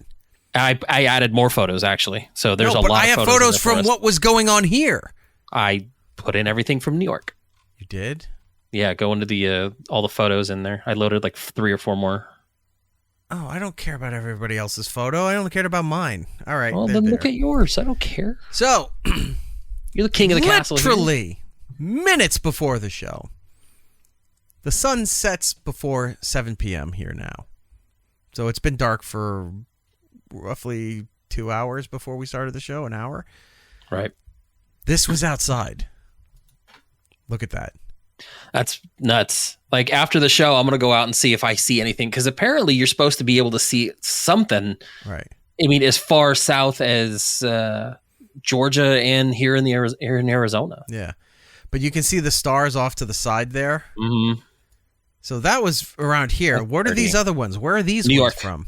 Where in New York, though? Upstate? I was hearing New York City in some. Okay. So you should see some backdrop of buildings. That's Those are not probably New York upstate City. New York. But yeah, I mean, look at that. That's gorgeous. From where I was, where I am. Where you we is? have a lot of trees. Where I is a lot of trees. So I'm not seeing the green methane looking, lights that you normally get with the Aurora Borealis right here in my living room. It's not even Utica. Because you can see right here, I can't see the green part. I just saw the pink top all there. Pink and purple, right? Yeah. But I guess in that photo, you're seeing everything there, the whole spectrum there. What's this one here? Is this Yeah, New I mean, York? you're even in the city with the lights drowning out a lot of that stuff. You're seeing a lot of those pinkish Wow. hues and purple and stuff like that. I like a pinkish hue. Yeah, look at that. That's pretty. Very cool. Aurora Borealis, yes. In New York City, yes. At this time of year, yes. Can I take a look? Get her. No. So we have that. Do you have any steamed hams? Do you want me to talk about some online trend that's politically motivated that looks really gay? Or do you want me to talk about I went to a McDonald's and I tried the chicken Big Mac? Did you really? Oh, well, you know what? I think I saw you post about it. I didn't read the review yet. Up on the Consumer. I kind of want to know about the gay political trend since it's almost time for voting time. Okay. I have another. You look disappointed. Do you want to talk about the McChicken? No. The McChicken's terrible. You can go to the Big Mac McChicken or whatever it is. At the Consumer on Instagram, the real Consumer. We'll talk about that coming up soon, and the legalities involving that. So yes, at the Consumer on Instagram, you can see the reviews there. Plus, there's a new episode that went up this week. Forgot all about that. Yeah, new episode went up there. We reviewed a lot of stuff, including because everybody did it because it's trendy, but people were asking when we were going to do when we finally did it. The Oreos Coca-Cola, the Coca-Cola Oreos.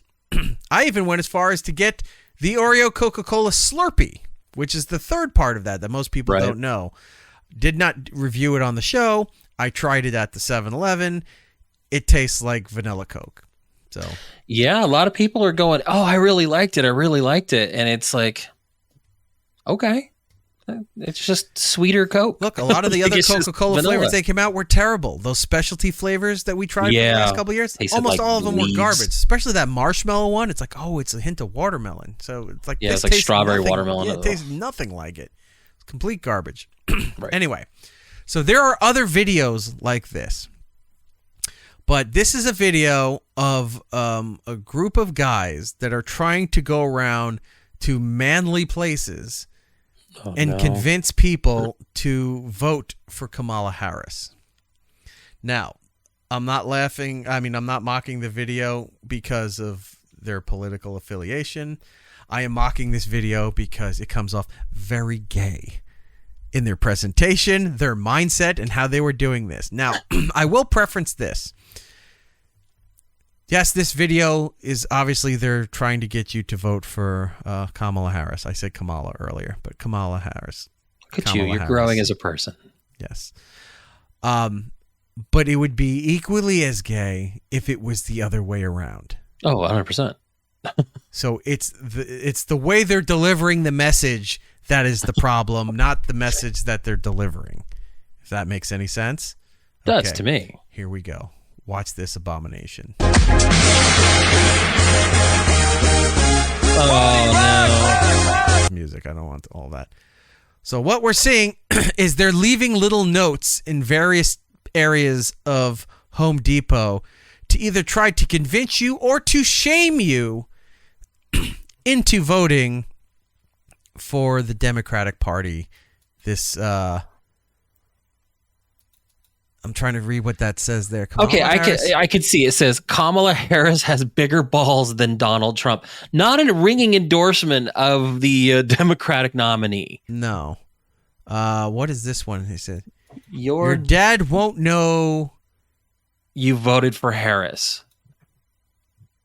Okay. This one says your buddies won't know who you voted for, but the women in your life will thank you. Will make you vote.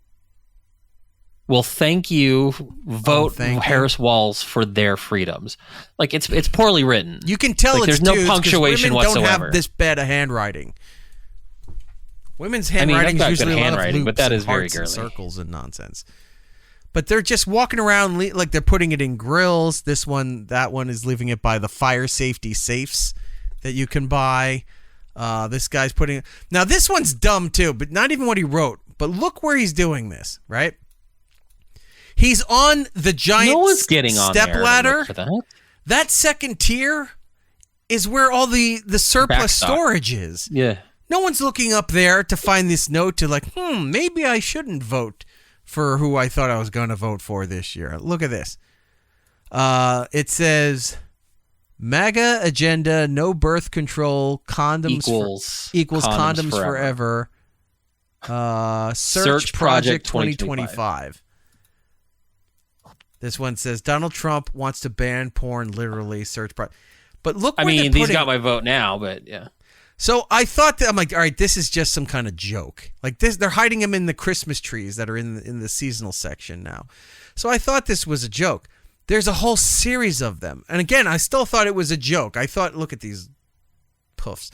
I was thinking that, like, all right, this is just some kind of series they're doing to go viral. But no, it's different guys in different stores all doing this. Yeah. Now, I'm not saying this is happening in real life because I can't see this happening in real life. And if I did see it happening in real life, I would say something.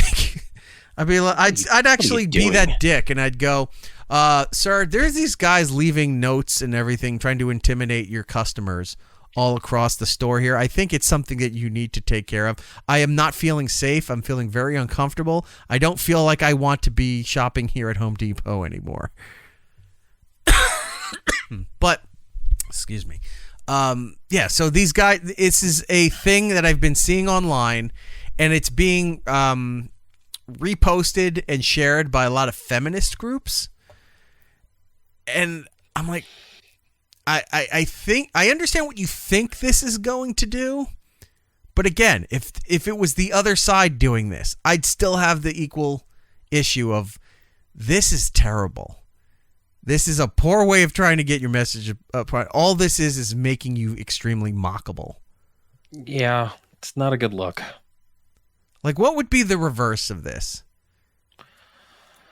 Bunch of like collared shirts and khakis. Those guys going into like Bed Bath and Beyond, or a Lululemon, or what's the other one? 21 Century.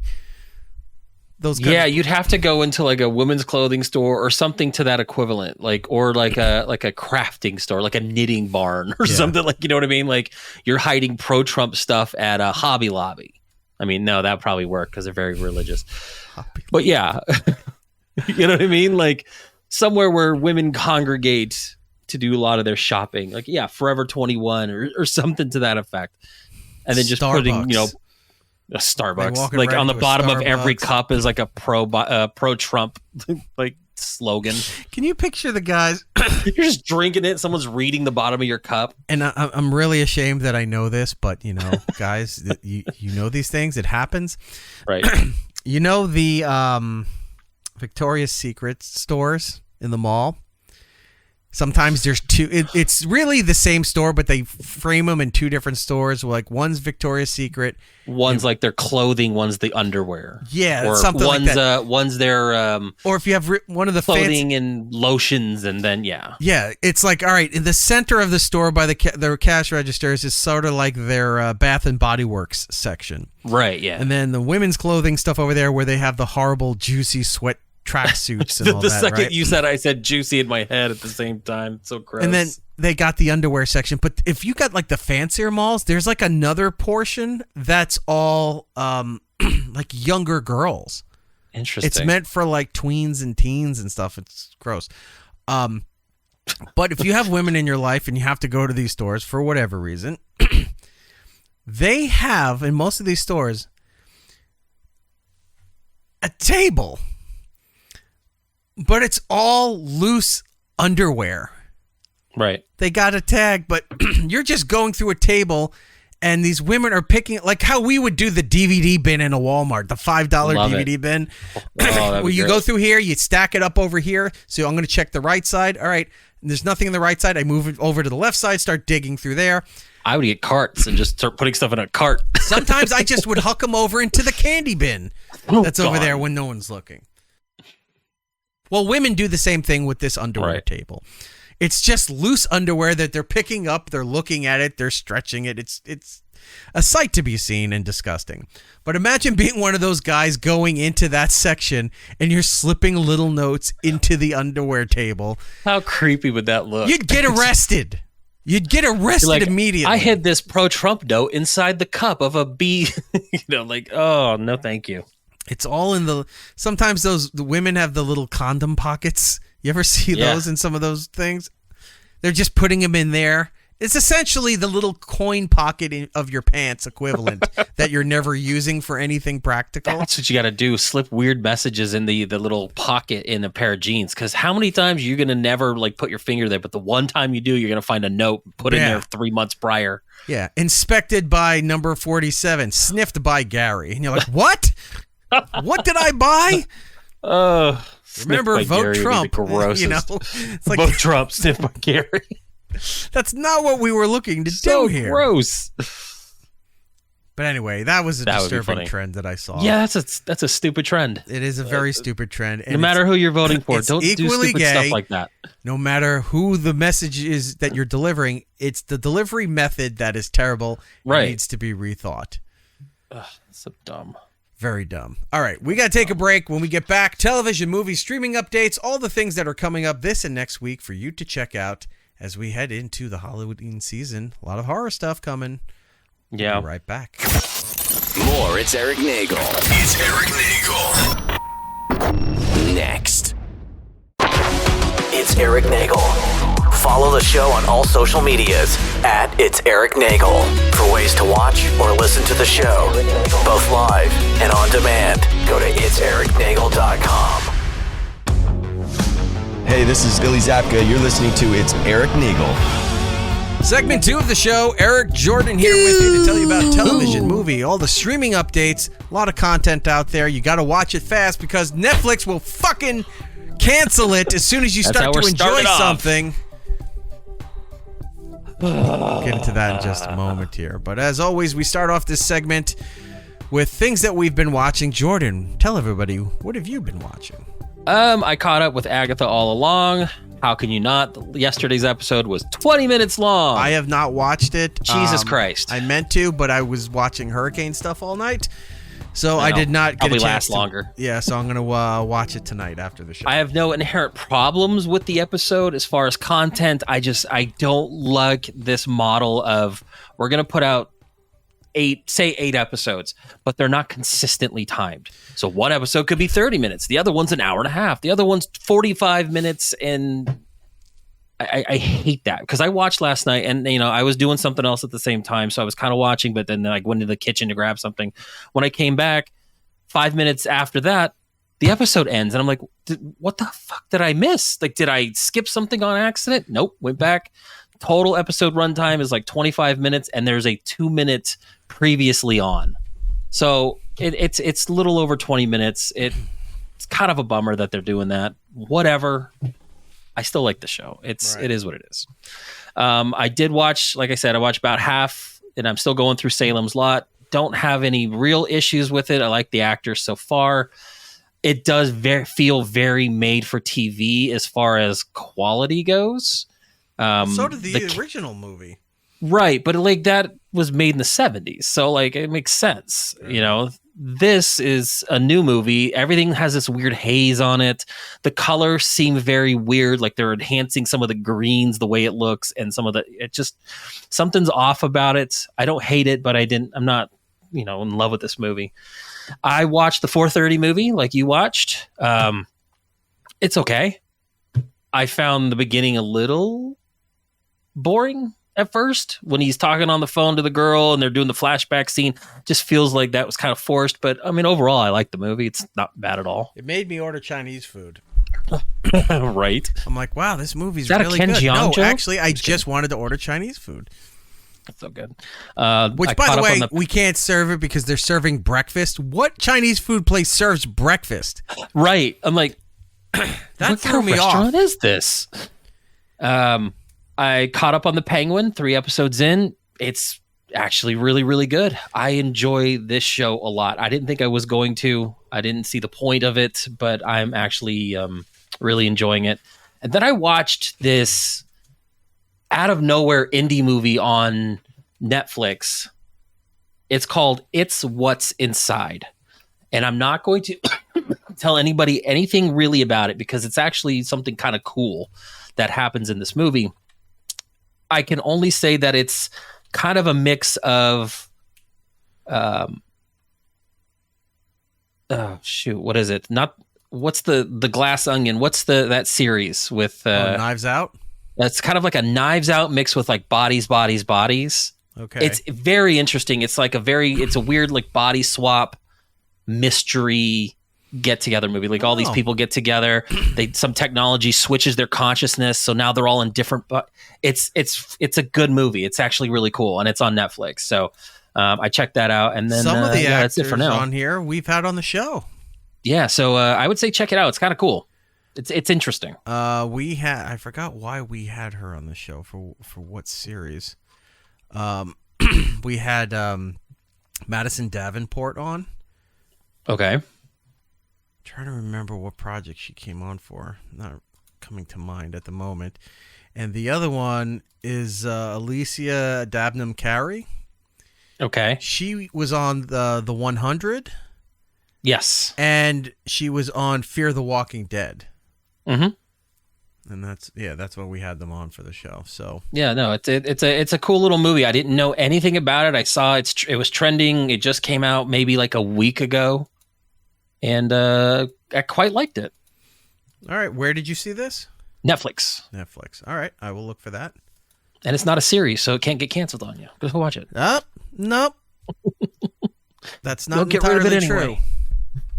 So yeah, that's what I've been watching. You watch anything? I know it's been kind of a hectic week for you with trying not to die and then hurricane watch and all that fun stuff. So I don't think I watched a lot of TV stuff. I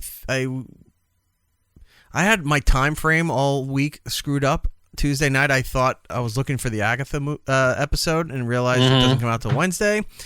So, didn't watch that. Well, our whole time frame was off because I think originally the plan was you were going to have family, we were going to move the show around, a lot of moving parts going on, and then things kind of went to hell. Got screwed up. Yeah, the family was supposed to come up here, but they're not coming up here now because of the hurricane. And tomorrow, I am going to Sleepy Hollow for part of their big Halloween festivities they do every year, where they still got my koozie you sent me. I love that thing. They have the parade, they have the Headless Horseman stuff, they have this thing called the Blaze, which is just it's like just a bunch of right-wing TV stuff. Yes, exactly. Glenn Beck's there hosting the thing.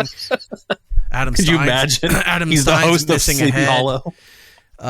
It's just it's like all day glow, neon, black light stuff. That's it's cool. Lights, animatronics. It's neon flowers, neon pumpkins. All it's like they go all out for this whole thing there, and we were all supposed to go, but they can't go. Well, and the tickets are not super expensive, but a decent amount of money. So I'm trying to see if I can get all the rest of the tickets that I can't use refunded from all of that. I tried finishing. I'm almost done with season 2 of Frasier on Paramount, and I need to start the second season really itching to get back to Love Boat.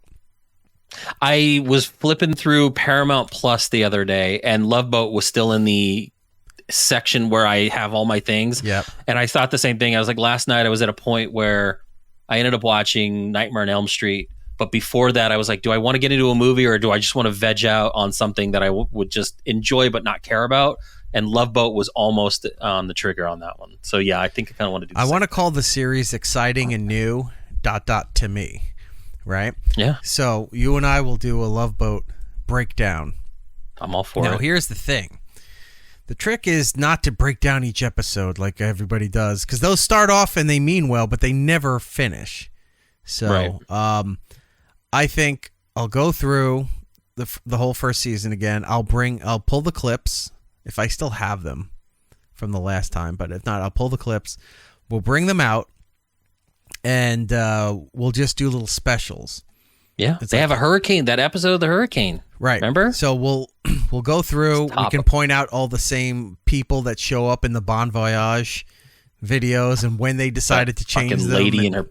That was it. The yellow dress. How many different blue characters does Mr. and Mrs. Brady play in the first season? It's like 3 different characters. One lady was hiding her son because he was retarded. Retired. He was retarded. No, those were her words and the kids' words, and they find out to reveal that she's a famous actress and she can't be seen with a retarded child. That was a storyline on the Love Boat. So we need funny. to bring that into the public eye. Jewel heists, yeah, all kinds of stuff. People cheating on everybody. The doc was sleeping with everybody, and so much syphilis. Yeah, I know.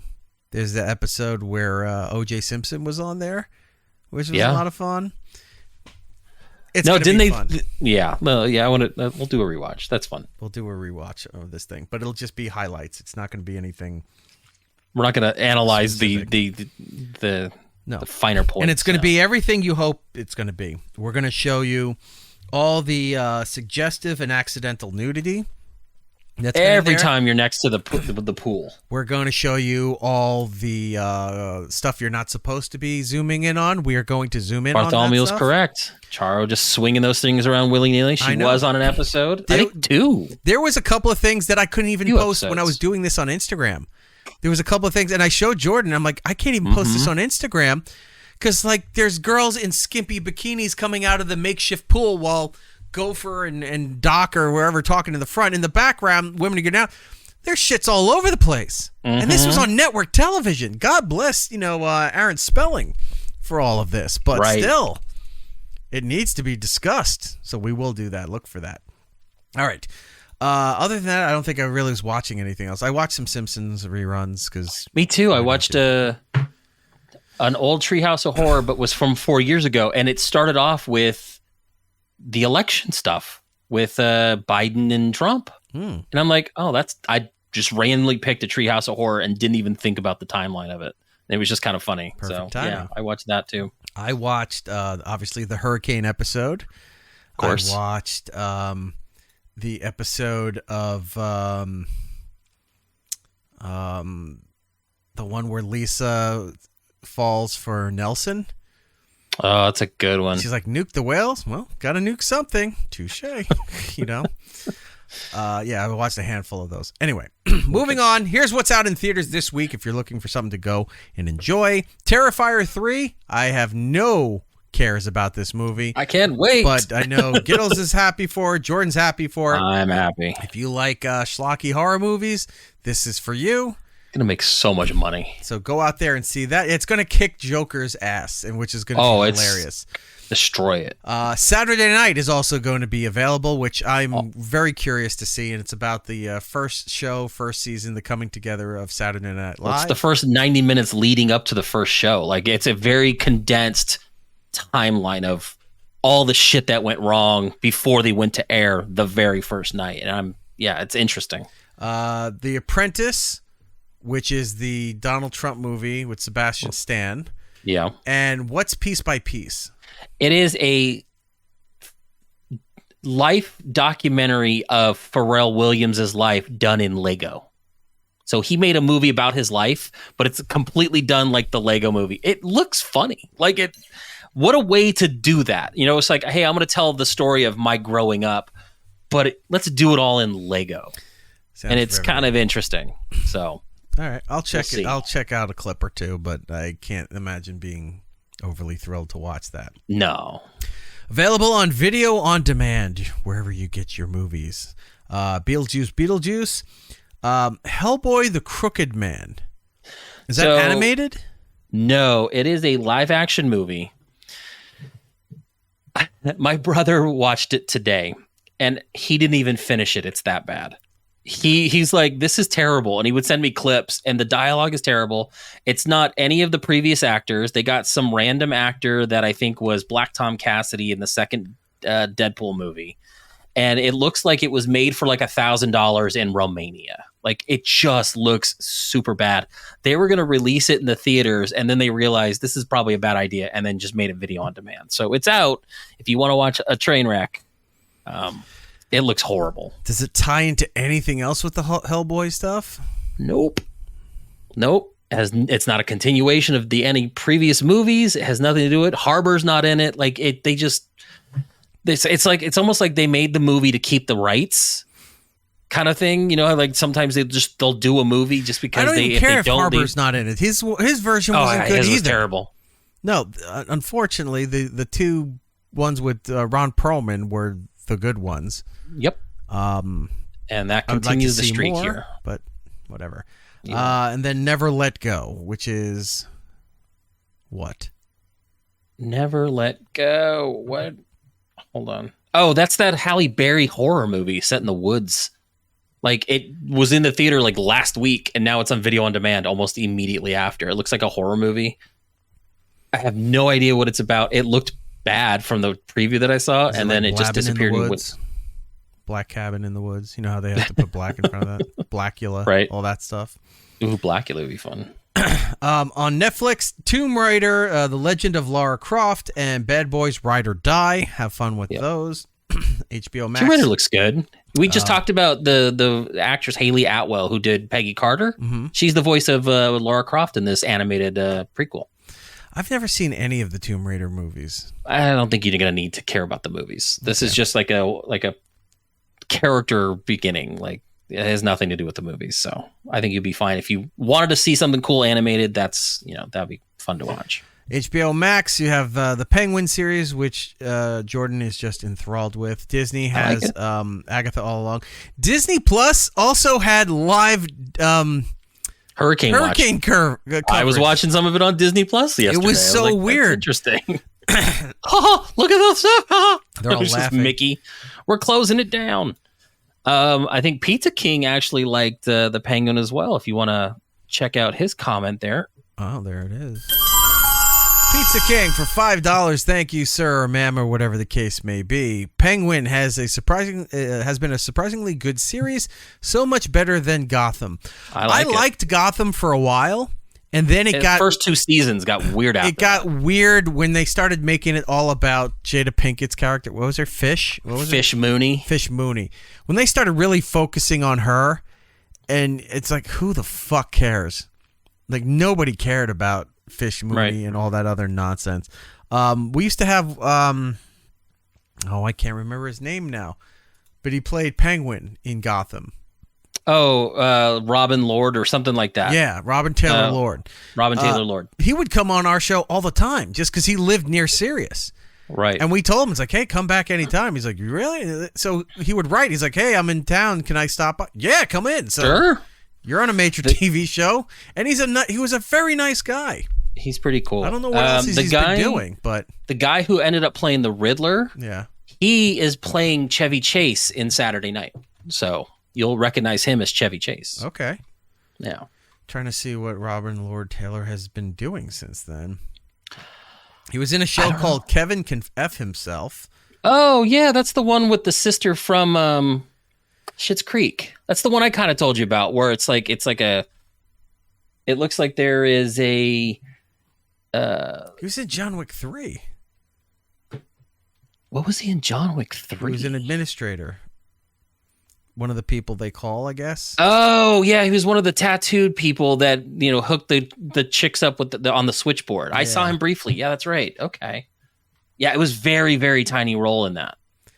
He's been doing long very tiny stuff. Like seconds.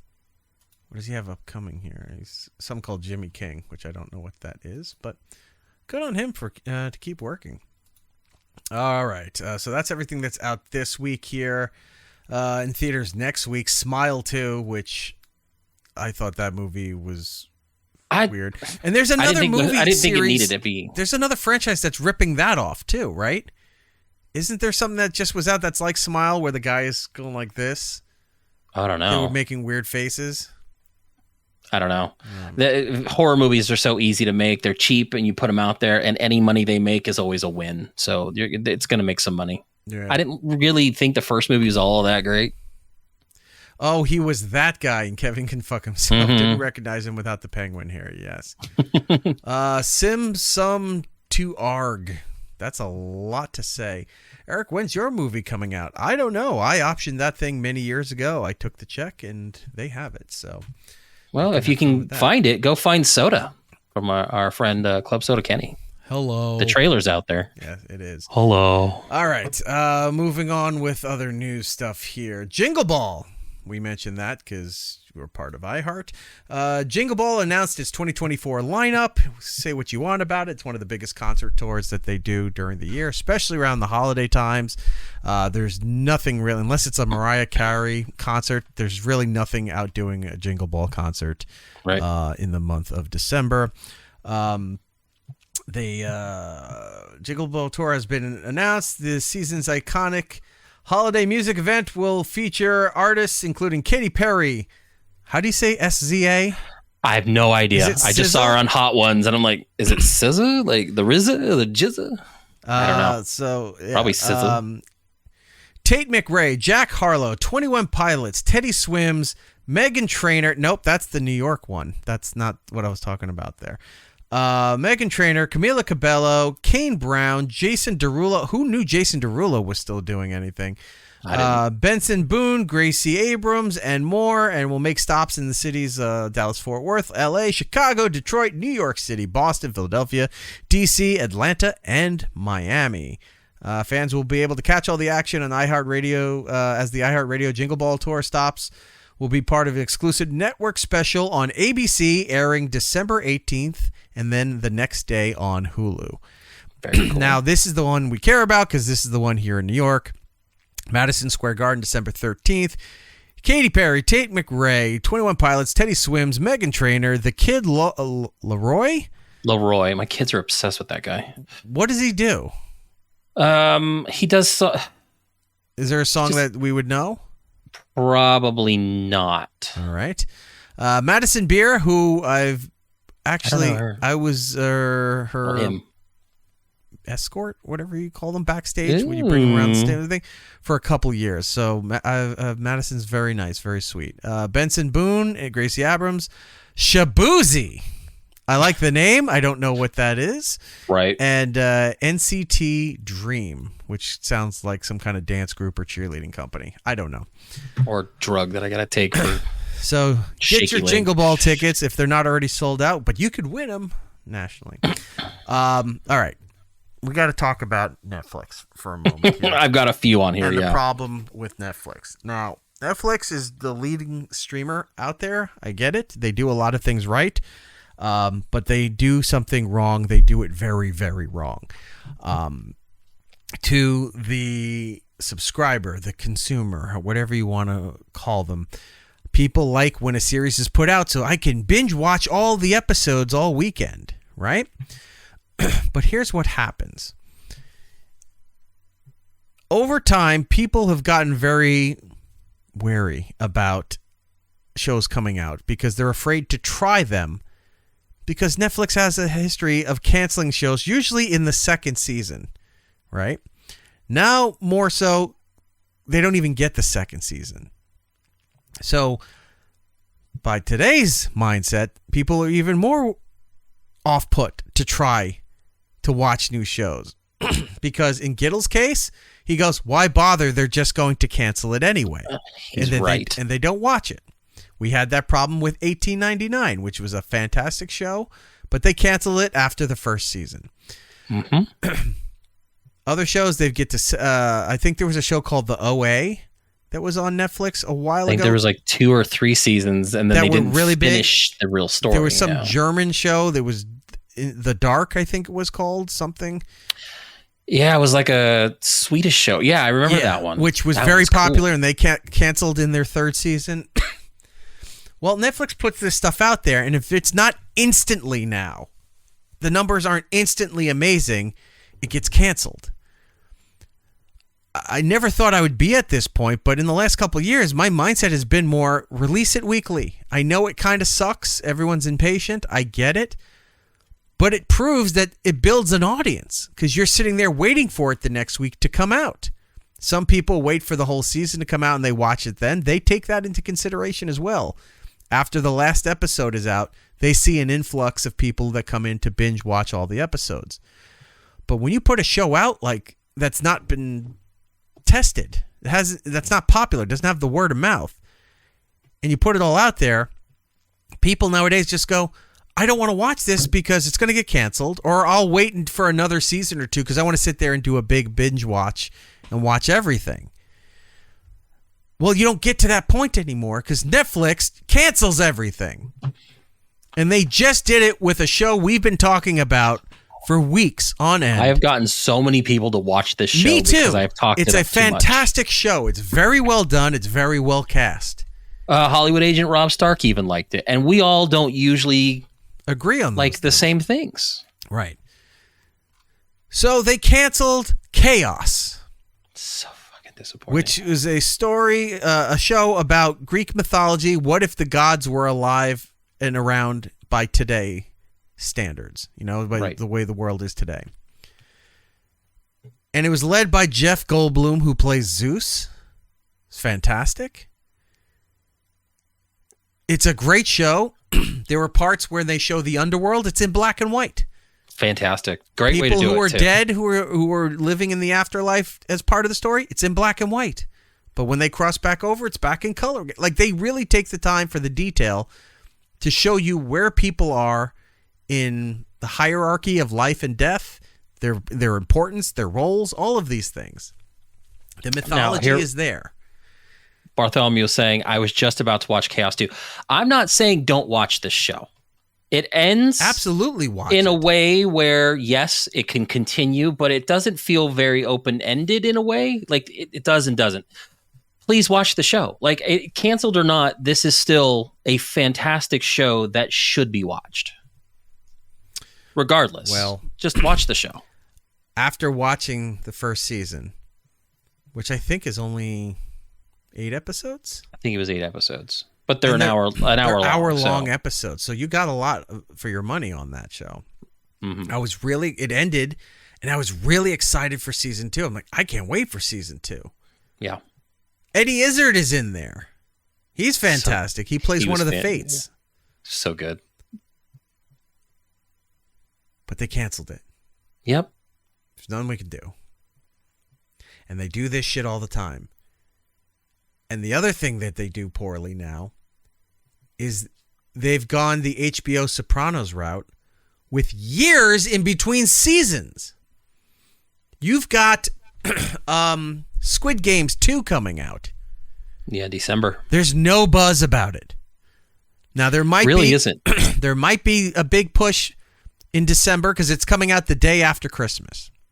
So they might be doing a big push in December for advertising and social media and what have you to make it the show to watch during the Christmas break when everybody's off. That might be the push. It's weird. I sent you that picture I think it was last week I sent this to you. The only push or advertising I've seen was Jack Link's makes a Korean hot and Korean barbecue beef jerky, and it was labeled Squid Games, and it was like 2 flavors in one. And I'm like, is this really how they're going to advertise this show? Yeah. It was so weird, and I've seen nothing else. You're right. It is. They showed the trailer. I thought the buzz would be a little bit more, and then just nothing. There was nothing online. There was no I've heard fervor. more about Stranger Things next year. There was than no I have trending. heard about Even this. that nobody's giving a shit about either. And I'll get into Stranger Things in a second. But there's no buzz. There's no commotion. There's nothing trending online about Squid Games 2. And I even had to say, that show came out, 3 years ago? I may have to go back and rewatch the whole thing to even remember half the stuff that was going on. They do it with Netflix, not with Netflix, with the Stranger Things. How long has it been since the previous season? And that previous season, how long was it before that? Yeah. These kids are adults. They're adults now. One of them got married recently. These people are adults. So the new season, and look, they got a lot of buzz and a lot of internet fervor with last season, with Eddie playing Metallica in the Upside Down and all that. Oh yeah, it was a pop culture success. But you wait too long, and that doesn't matter. Everybody is very fickle. Yeah, I guess that's the word. Very fickle with what they enjoy and for how long they enjoy it. They move on to the next thing and move on to the next thing. We have short-term memory with everything. Like, people want the newest thing quickly. Right. And it's not like, oh, this guy's show or this guy's podcast was big for a while, but then, the hype kind of died down. But when you're doing it every day, every week, people have a routine. They know they can go back to it if they want, or they sit there and they watch it. You don't have 1 million people watching it anymore, but you have about 600,000 people, which is a great retention for all of that. And it's consistent. It's there. You have hot properties that come out, and then you wait years before they come back I don't really think anyone's going to care too much about the last season. Because what happened with the previous season, right? It was building a lot of buzz. A lot of people were paying attention to it. Then you had to wait a while for the last 2 episodes to come out. And they were all movie-length episodes. People aren't going to put up with that anymore. They're just not. And the kids that like this, the kids that grew up with this, even though it's based on kids as we grew up, it's based on us. Yeah. Our age level from when we were growing up. But the kids who grew up with the series have outgrown the series. They've moved on. Now, they may come back and watch, oh, yeah, I watched Stranger Things. But that show's got to been on, 10 years now? Even though it's going to be the 5th and final season? There's been 10 but see, years? even then, that season's being split. Right. So you don't even get a season. You're going to get maybe 3 episodes, and then maybe 6 months later you get. They are artificially trying to stretch it out. I don't know what they're doing. They're messing everything up. Yeah. And then you have a property where the 90s show. Was it necessary? No, but it was continuation. It was a continuation on the popular That 70s show. The first season had a lot of press, a lot of attention. They came back. Who's going to make cameos coming back in there? First season did really well for them. And I didn't like it, but it did well. I didn't care for it either, but it did well for them. Then they had a second season. There was no press for the second season. There was no push for anything. Other than we saw the trailer that Kevin Smith was supposed to be like Chong's son. Yeah, something like that. So Jay and Silent Bob essentially were going to be in there. They weren't Jay and Silent Bob, but you knew who they were. Yeah, we knew. Even that wasn't enough to fit into there. Like, no one cared anymore. But Chaos was growing. Chaos was like an old TV show on a network where the first season, people didn't know what to make of it. Then over the summer, people were talking about it. And then people started watching the reruns, and now they're excited for season 2. And season 2 would have really been where it took off. That's how TV shows used to be done, and I guess they can't do it that way anymore. Where they give it a chance to let it. It's like, look at Seinfeld. The old adage with Seinfeld is it would have been canceled after the first season if it was made. The Office would have been canceled after the first season. Yeah, 6 episodes, and they were good, but they were been boring. Same thing with Cheers. Cheers took a couple seasons before it blew up. The problem with Netflix is that they don't have a model that is consistent, and they should be going back to the old way of doing things. Don't put everything out at once. Right. Because people do binge watch and then they're done with it and there's no return investment on this. You get shows like The Penguin. I can't wait for the next episode. Right. Because it's episodic. And say what Agatha you want. All Along. I cannot wait to next Say what Wednesday you want about to watch Agatha next All week. Along. Right? It's Every hit or week. miss with people, but overall, the retention rate's good. It's actually building a little bit. And the audience scores have changed. Like, yeah. Look, I don't care so much for a lot of the musical stuff in it, but the overall story with, the witches and, potential, Satanism and all that other shit that goes along with it makes it interesting. It's a different level of Marvel stuff that we're not used to. But it's appointment watching like we used to want. Where I know at 6:00 on Wednesday, you for Tuesday because you don't know your days anymore. Right. It's one of those things where I'm looking forward to a certain day to watch a certain show. I know that Sunday is going to give me a new episode of, like I said, The Penguin. You put everything out at once and I watch it all.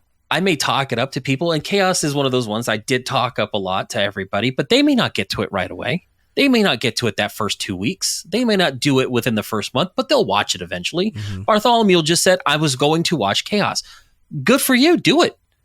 It's been out a month. Unfortunately, they cancel it after 28 days because it doesn't meet a certain metric that they think needs to happen to put their time and effort in. And it just doesn't make sense. And I kind of wish they would just go back to releasing one episode at a time. Yeah. Give me a show that's good. If you hook me, saying. let me watch it next week and the week after and the week after and keep the water cooler talk. Like people would go and talk about an episode of a TV show that was super popular the next day at work. This is the same kind of stuff. Give me something that makes me want to talk about it the next day with somebody. Yeah. And then I have to wait for the next episode. But they're going all in with the live stuff now too. I've got a few things. They got the WWE deal, which starts in January, where Monday Night Raw moves to Netflix live. Tom Brady roast was live. That was a big success for them. They have that John Mulaney show over the summer. That was live. I enjoyed that show, actually. That one was pretty good. And now that's got another order to come back at some point. I've got that in there. So basically, Netflix orders live show with John Mulaney. They are going to expand. I don't know if it's going to be the same format, but basically, and this is why I put this article in here. One, to talk about it, but two, it just shows what stupidity they're dealing with here at Netflix. So they've canceled Chaos because it wasn't getting enough run in the first 28 days. Right. But a show like The 90s Show got 2 seasons before, unfortunately, being canceled. I think they had that already made. They ordered 2 seasons and had it done before they ordered 3 seasons for Chaos. They ordered 3 seasons for $18.99. They can opt out of any of these deals if they've structured it that way. This Chaos was supposed to go over 3 seasons. That's what the creator signed on for. Yeah, I remember that. So Netflix does something with John Mulaney, and this is an actual quote. I'm really excited about it, revealing the show content creator Bella Bahayara, or whatever her name is. So for next year, 2025, we're doing a variety live talk show with John Mulaney, which I'm super excited about. She said viewership for Everyone's in LA wasn't huge. Okay. So if that didn't do well, but gets an order, how come something that has done well, that maybe didn't have a 3-week crazy surge, doesn't get a second season? We've got another show called Nobody Wants This. How fitting. It's been renewed already for a second season. This show has been out less than 2 weeks. It gets a second season pick. Chaos doesn't. I've never heard about Nobody Wants This. Correct. Never once. Apparently, they're getting a second season. Never heard of it.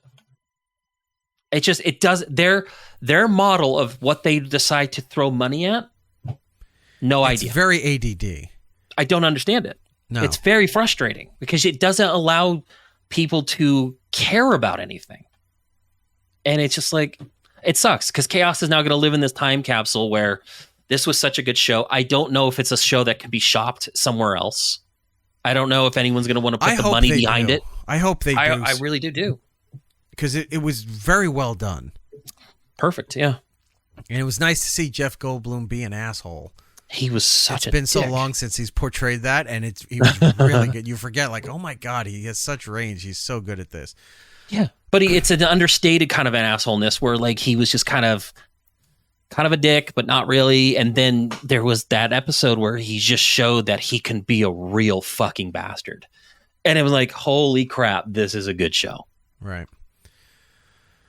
Well, unfortunately, very frustrating. It's not worth trying new shows on Netflix. I hate to say that, but I'm wondering if we should stop recommending shows for Netflix. I should say, because there's no point to it anymore. Right, you get excited exactly. And like, this show looks great, and all they do is cancel everything. And they're going to cancel even more stuff next year because they spent $5 billion on the WWE. Oh yeah. They are done with Stranger Things next year. Who knows if they're going any further with Squid Game. I don't know if they're doing any more with one of my favorite series, and it's not like they canceled it. The story was done. Was Alice in Borderland.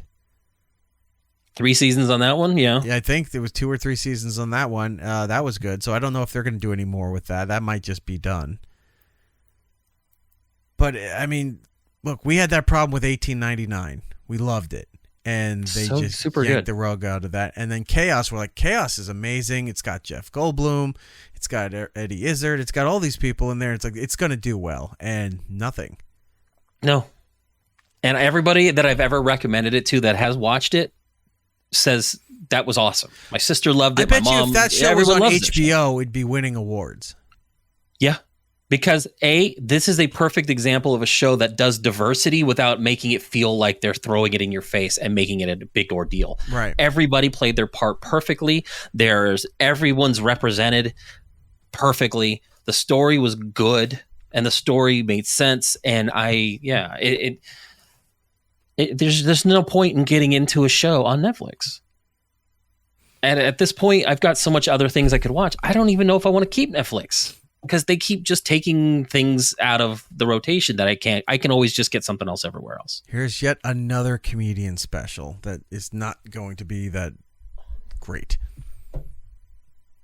That's what they're spending their money on. Mm-hmm. All right, moving on to some more pleasant news. Joker 2 is bombing in every way, shape, or form. It's failing big at the box office. Was even let's see, the opening weekend for Joker was even lower at $37.8 million this weekend versus the $40 million that the studio reportedly. Sorry, so they reported the numbers as 40 million. Right? Nope, not quite. 37.8. They had to change that because the original opening weekend estimate was like $75 million higher. Yeah, and then they had to drastically lower their expectations, and then they even fell below that. So yeah, it did really well. Really terrible. The movie cost $190 million before press and advertising. So that means double that for press and advertising on top. Oh yeah. Overseas was better with an $81 million take. However, just like the domestic, prospects aren't that bright going forward. I'm getting a little sick of this pretentious bullshit from theater kids and the like on social media. You still get it. Yeah, you don't get it. If you enjoyed it in a deeper level, if you knew the nuances and stuff. No, the nuances aren't there. No. The takeaway from this is it's two different movies happening at the same time. They throw musical numbers in there right as they start to explain something or get something moving in the movie. A musical number comes and distracts you and takes away from whatever they were trying to build up, and some stuff doesn't get explained. Then it's a critique on the prison system and cultures in this world, because the Joker gets it's how we deal with mental illness, brutally beaten and assaulted sexually by prison officers and other staff and stuff. They're beating the shit out of him. He's mistreated. So it's about how the mentally ill are thrown into prisons and they're mistreated. At some point, it's a court drama. There was I don't care if I'm spoiling this for you. You're not going to see it. There's a lady that was killed that they never answered. It's like, did he kill her or not? But apparently it didn't matter. So why even bring that up? That this lady was killed. He gets stabbed at the end and left alone. Nobody comes to help him. He's left to die in a hallway. And as he's dying, he fades back into the musical talk show fantasy world that he's in, and Lady Gaga shoots him so his fantasy world, to justify everything he's doing, is now mirroring the real life. So she shoots him where he got stabbed in prison, and he's like, all I wanted was a son to carry on my legacy. No, there was never talk about any of that shit. It's so stupid. You throw all this other garbage in there, and then it's like, oh, but the guy who stabbed him, he's going to be the real Joker that shows up in the Batman movie and all that other. Oh, the guy from Shameless? That was in the first movie? That was in the Gotham. Second movie? Yeah. No, that was in the Gotham TV show. That's not going to be that. Sorry, you're right. Yes. But he's the one that stabbed him at the end. The one that is supposedly in the Pattinson version of the Batman, they're saying that that's how they tie that in. I think that's bullshit too. The whole thing it's so sucks. Stupid. Warner Brothers it all is sucks. dumb. The music sucks. The dancing sucks. Everything about the movie sucks. And some reports, when you read, it's like, well, why would they do this? Oh, it was because Joaquin wanted it. So they did it to him. Apparently, the ending that they filmed and put out there is an ending that Christopher Nolan said, no, that is not. Oh, no. It was supposed to tie into the Christopher Nolan movies. So that was the Heath Ledger version that went on to do whatever he did. And that's why they're like, oh, he cut his mouth. That's how he got the scars. Whatever. Fuck you. No. Todd Phillips or whatever your name is. Garbage. You made a garbage movie. You hired Lady Gaga and then said, let's make it a musical since she's talented. There was no reason. He's come out and said, well, he was never the Joker. But the movie is called The Joker. Right. He calls himself the Joker. And you're saying that we're stupid? The audience is too stupid to understand that he wasn't.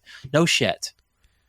I'm over this. And he's come out and said, James Gunn had nothing to do with it. Warner Brothers just said, let me make a movie, and I made my movie, and that's what I made. And I'm like, you make shit.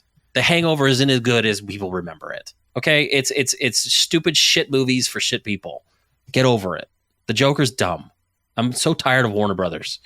Yeah. Stop making this movie. I'm tired of that shit. I'm tired of the people online, and it's all these. I want to say theater kids. I want to say another word, but theater kid mentality, where they all think that they're so more emotionally broad, and they're important, and they feel things harder and deeper and understand things better than the regular person.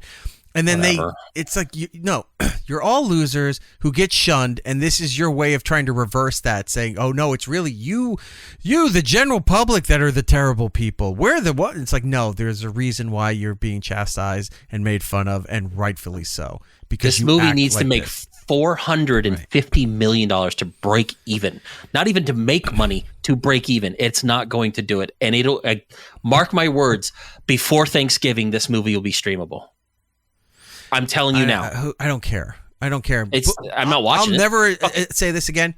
Pirate it. Go bootleg it somewhere. Watch how terrible it is. Give them zero of your money. No money whatsoever. And then screen cap it everywhere and say, we are not taking this bullshit anymore from you assholes and you pretentious fucks on social media with this nonsense, thinking that just, oh no, you just didn't get it, or we're in the right. No, the reason why these movies tank, and then they get mad at you too. It's the same people who get mad at you when other movies fail, and then they blame it on racism and misogyny and homophobia and white men didn't allow this to fail because of this. It's like, no, it's shit. Sometimes it's just shit.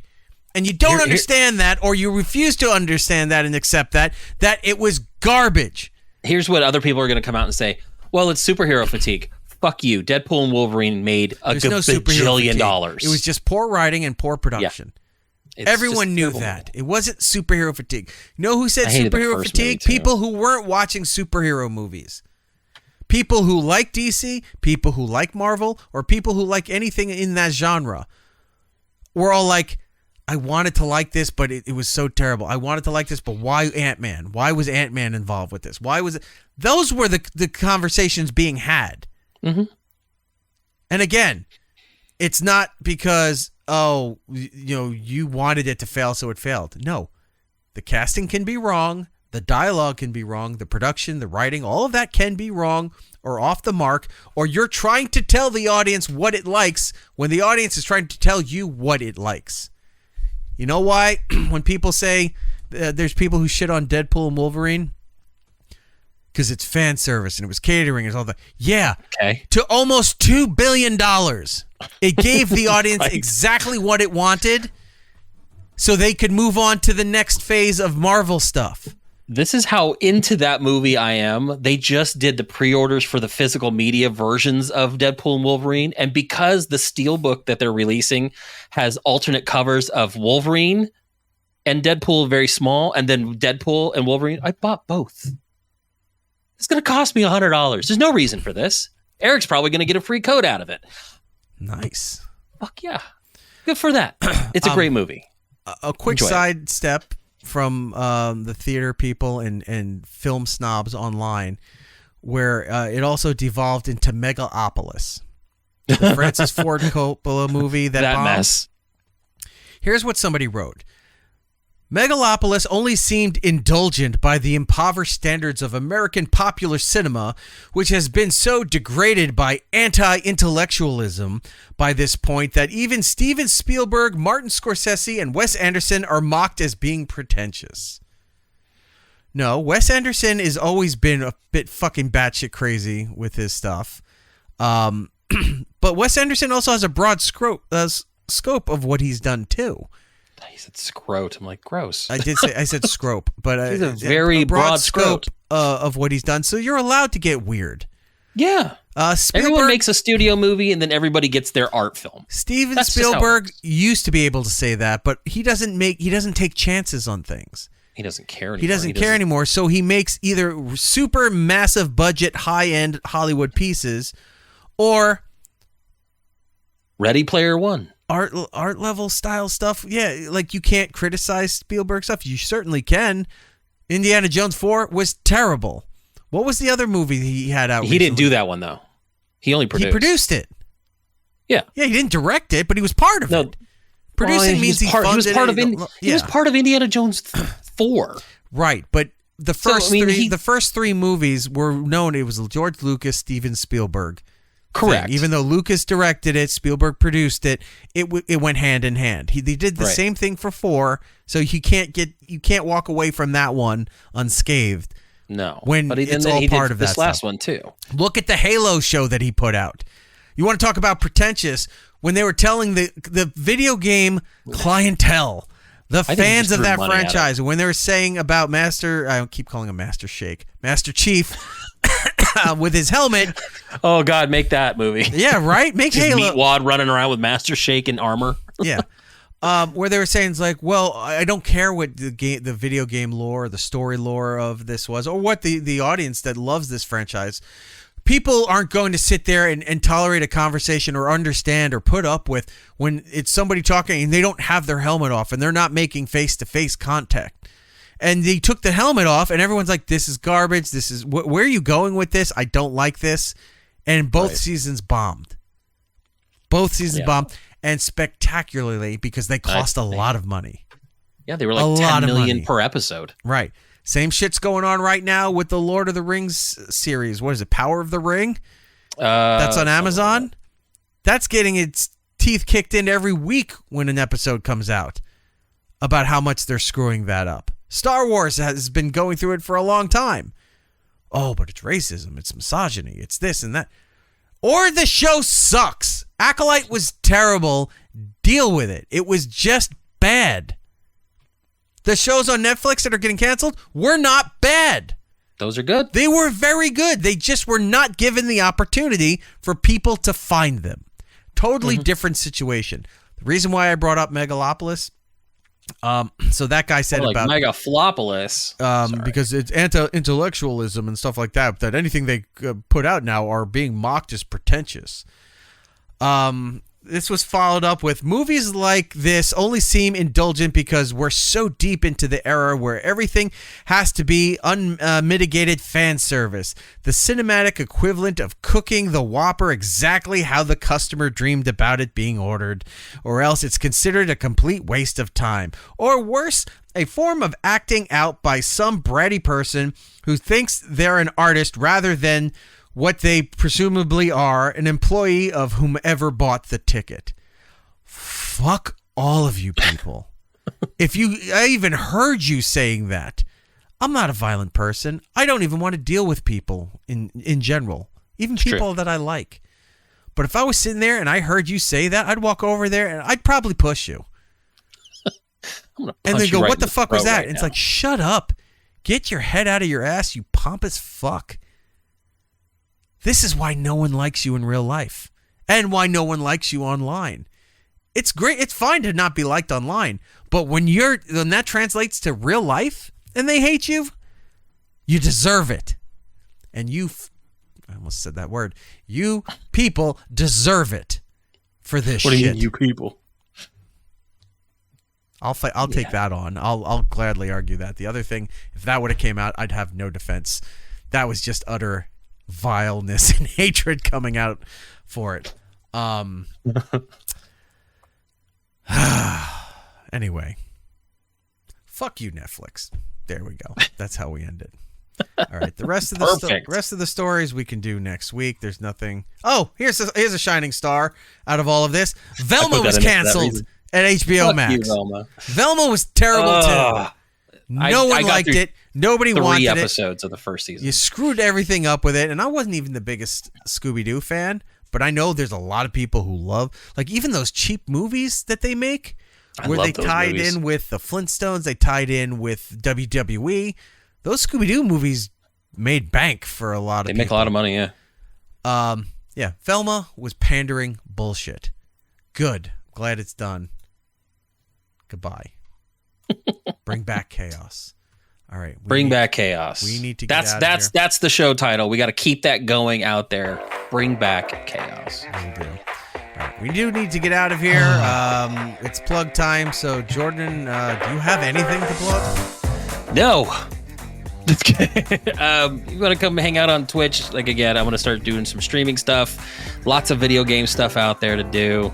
I know I've been playing a lot of Call of Duty lately because they just released some Halloween skins, and they got Sam from Trick or Treat. They got Art the Clown from Terrifier as skins you can buy, and there's people running around as a goddamn thin clown shooting me with an AK-47, and it's kind of fun again. So I've been playing that. Check me out on Instagram or X, Twitter, or whatever you want to call it, at Jinx Ronin, and then Twitch at Jinx Ronin79 because they made me put a 79. Were you just looking for words to put in there? Like, that plug was all over the place. No, it's fine. Okay. No, that's what I've been playing. A lot of Call of Duty lately. But you never stream it. Otherwise, I'd be watching it. I'll put it on there. Do it then. It's just me being shot up and killed a lot. That's what all happens to all of us. All right. Do you know how many times I play Sea of Thieves and I'm just sailing around in the boat listening to music because there's nothing really happening? Rob and Jordan won't talk to me. That's I'm going to play Sea of Thieves now. I'm shitting on you for playing video games. That you up? For me, it's Eric Nagel across the board. All the social media for the show. If you're listening on the iHeartRadio app, thank you very much for doing so. If you're listening on Apple, Spotify, any other places you get your on-demand content, do us a kindness. Go over there. I'm much nicer at the end of the show than I was when I started this thing. Especially after that rant. You'd think it'd be the other way around. Apple, Spotify, any of those places, do us a kindness. Go over there, leave us a positive review. It does help out the program. I think I said review, but review is the word I was looking for. If you want to join us live each and every week, you can head over to our live rooms on Twitch and on YouTube, all under It's Eric Nagel. And if you can't be a part of any of that stuff and you just want to watch the video at your own convenience, we've got you covered there too. Go over to our YouTube channel, It's Eric Nagel, over there. We're going to be starting the subscription stuff very soon, which will have our back catalog available for so much nice nudity. I'm excited. Nice little price. And if you could go and help us out there, then that would be fantastic. It's our only mans. It's just the two of us. It's just two guys sitting there watching Love Boat. Watching Love Boat. I was going to say two guys just sitting at that underwear table in the Victoria's Secret. Putting in notes. Secret messages. That's the secret, for no everybody. reason at all. All right. Until the next time, everybody. Be excellent to each other. And we'll be seeing you. Bye-bye. It's Eric Nagel. They're a little much. They feel a little condescending just by the way they're existing. Stop existing condescendingly, please. Alas, we're out of time. Follow It's Eric Nagel on social media platforms. For ways to watch and listen to the show, or join us for the live shows, head over to itsericnagel.com. Yo, and remember to tell 2 friends, so they can tell 2 friends, and they can tell 2 friends, they can tell 2 friends, they can tell 2 friends. You get the idea. Keep it real, homies.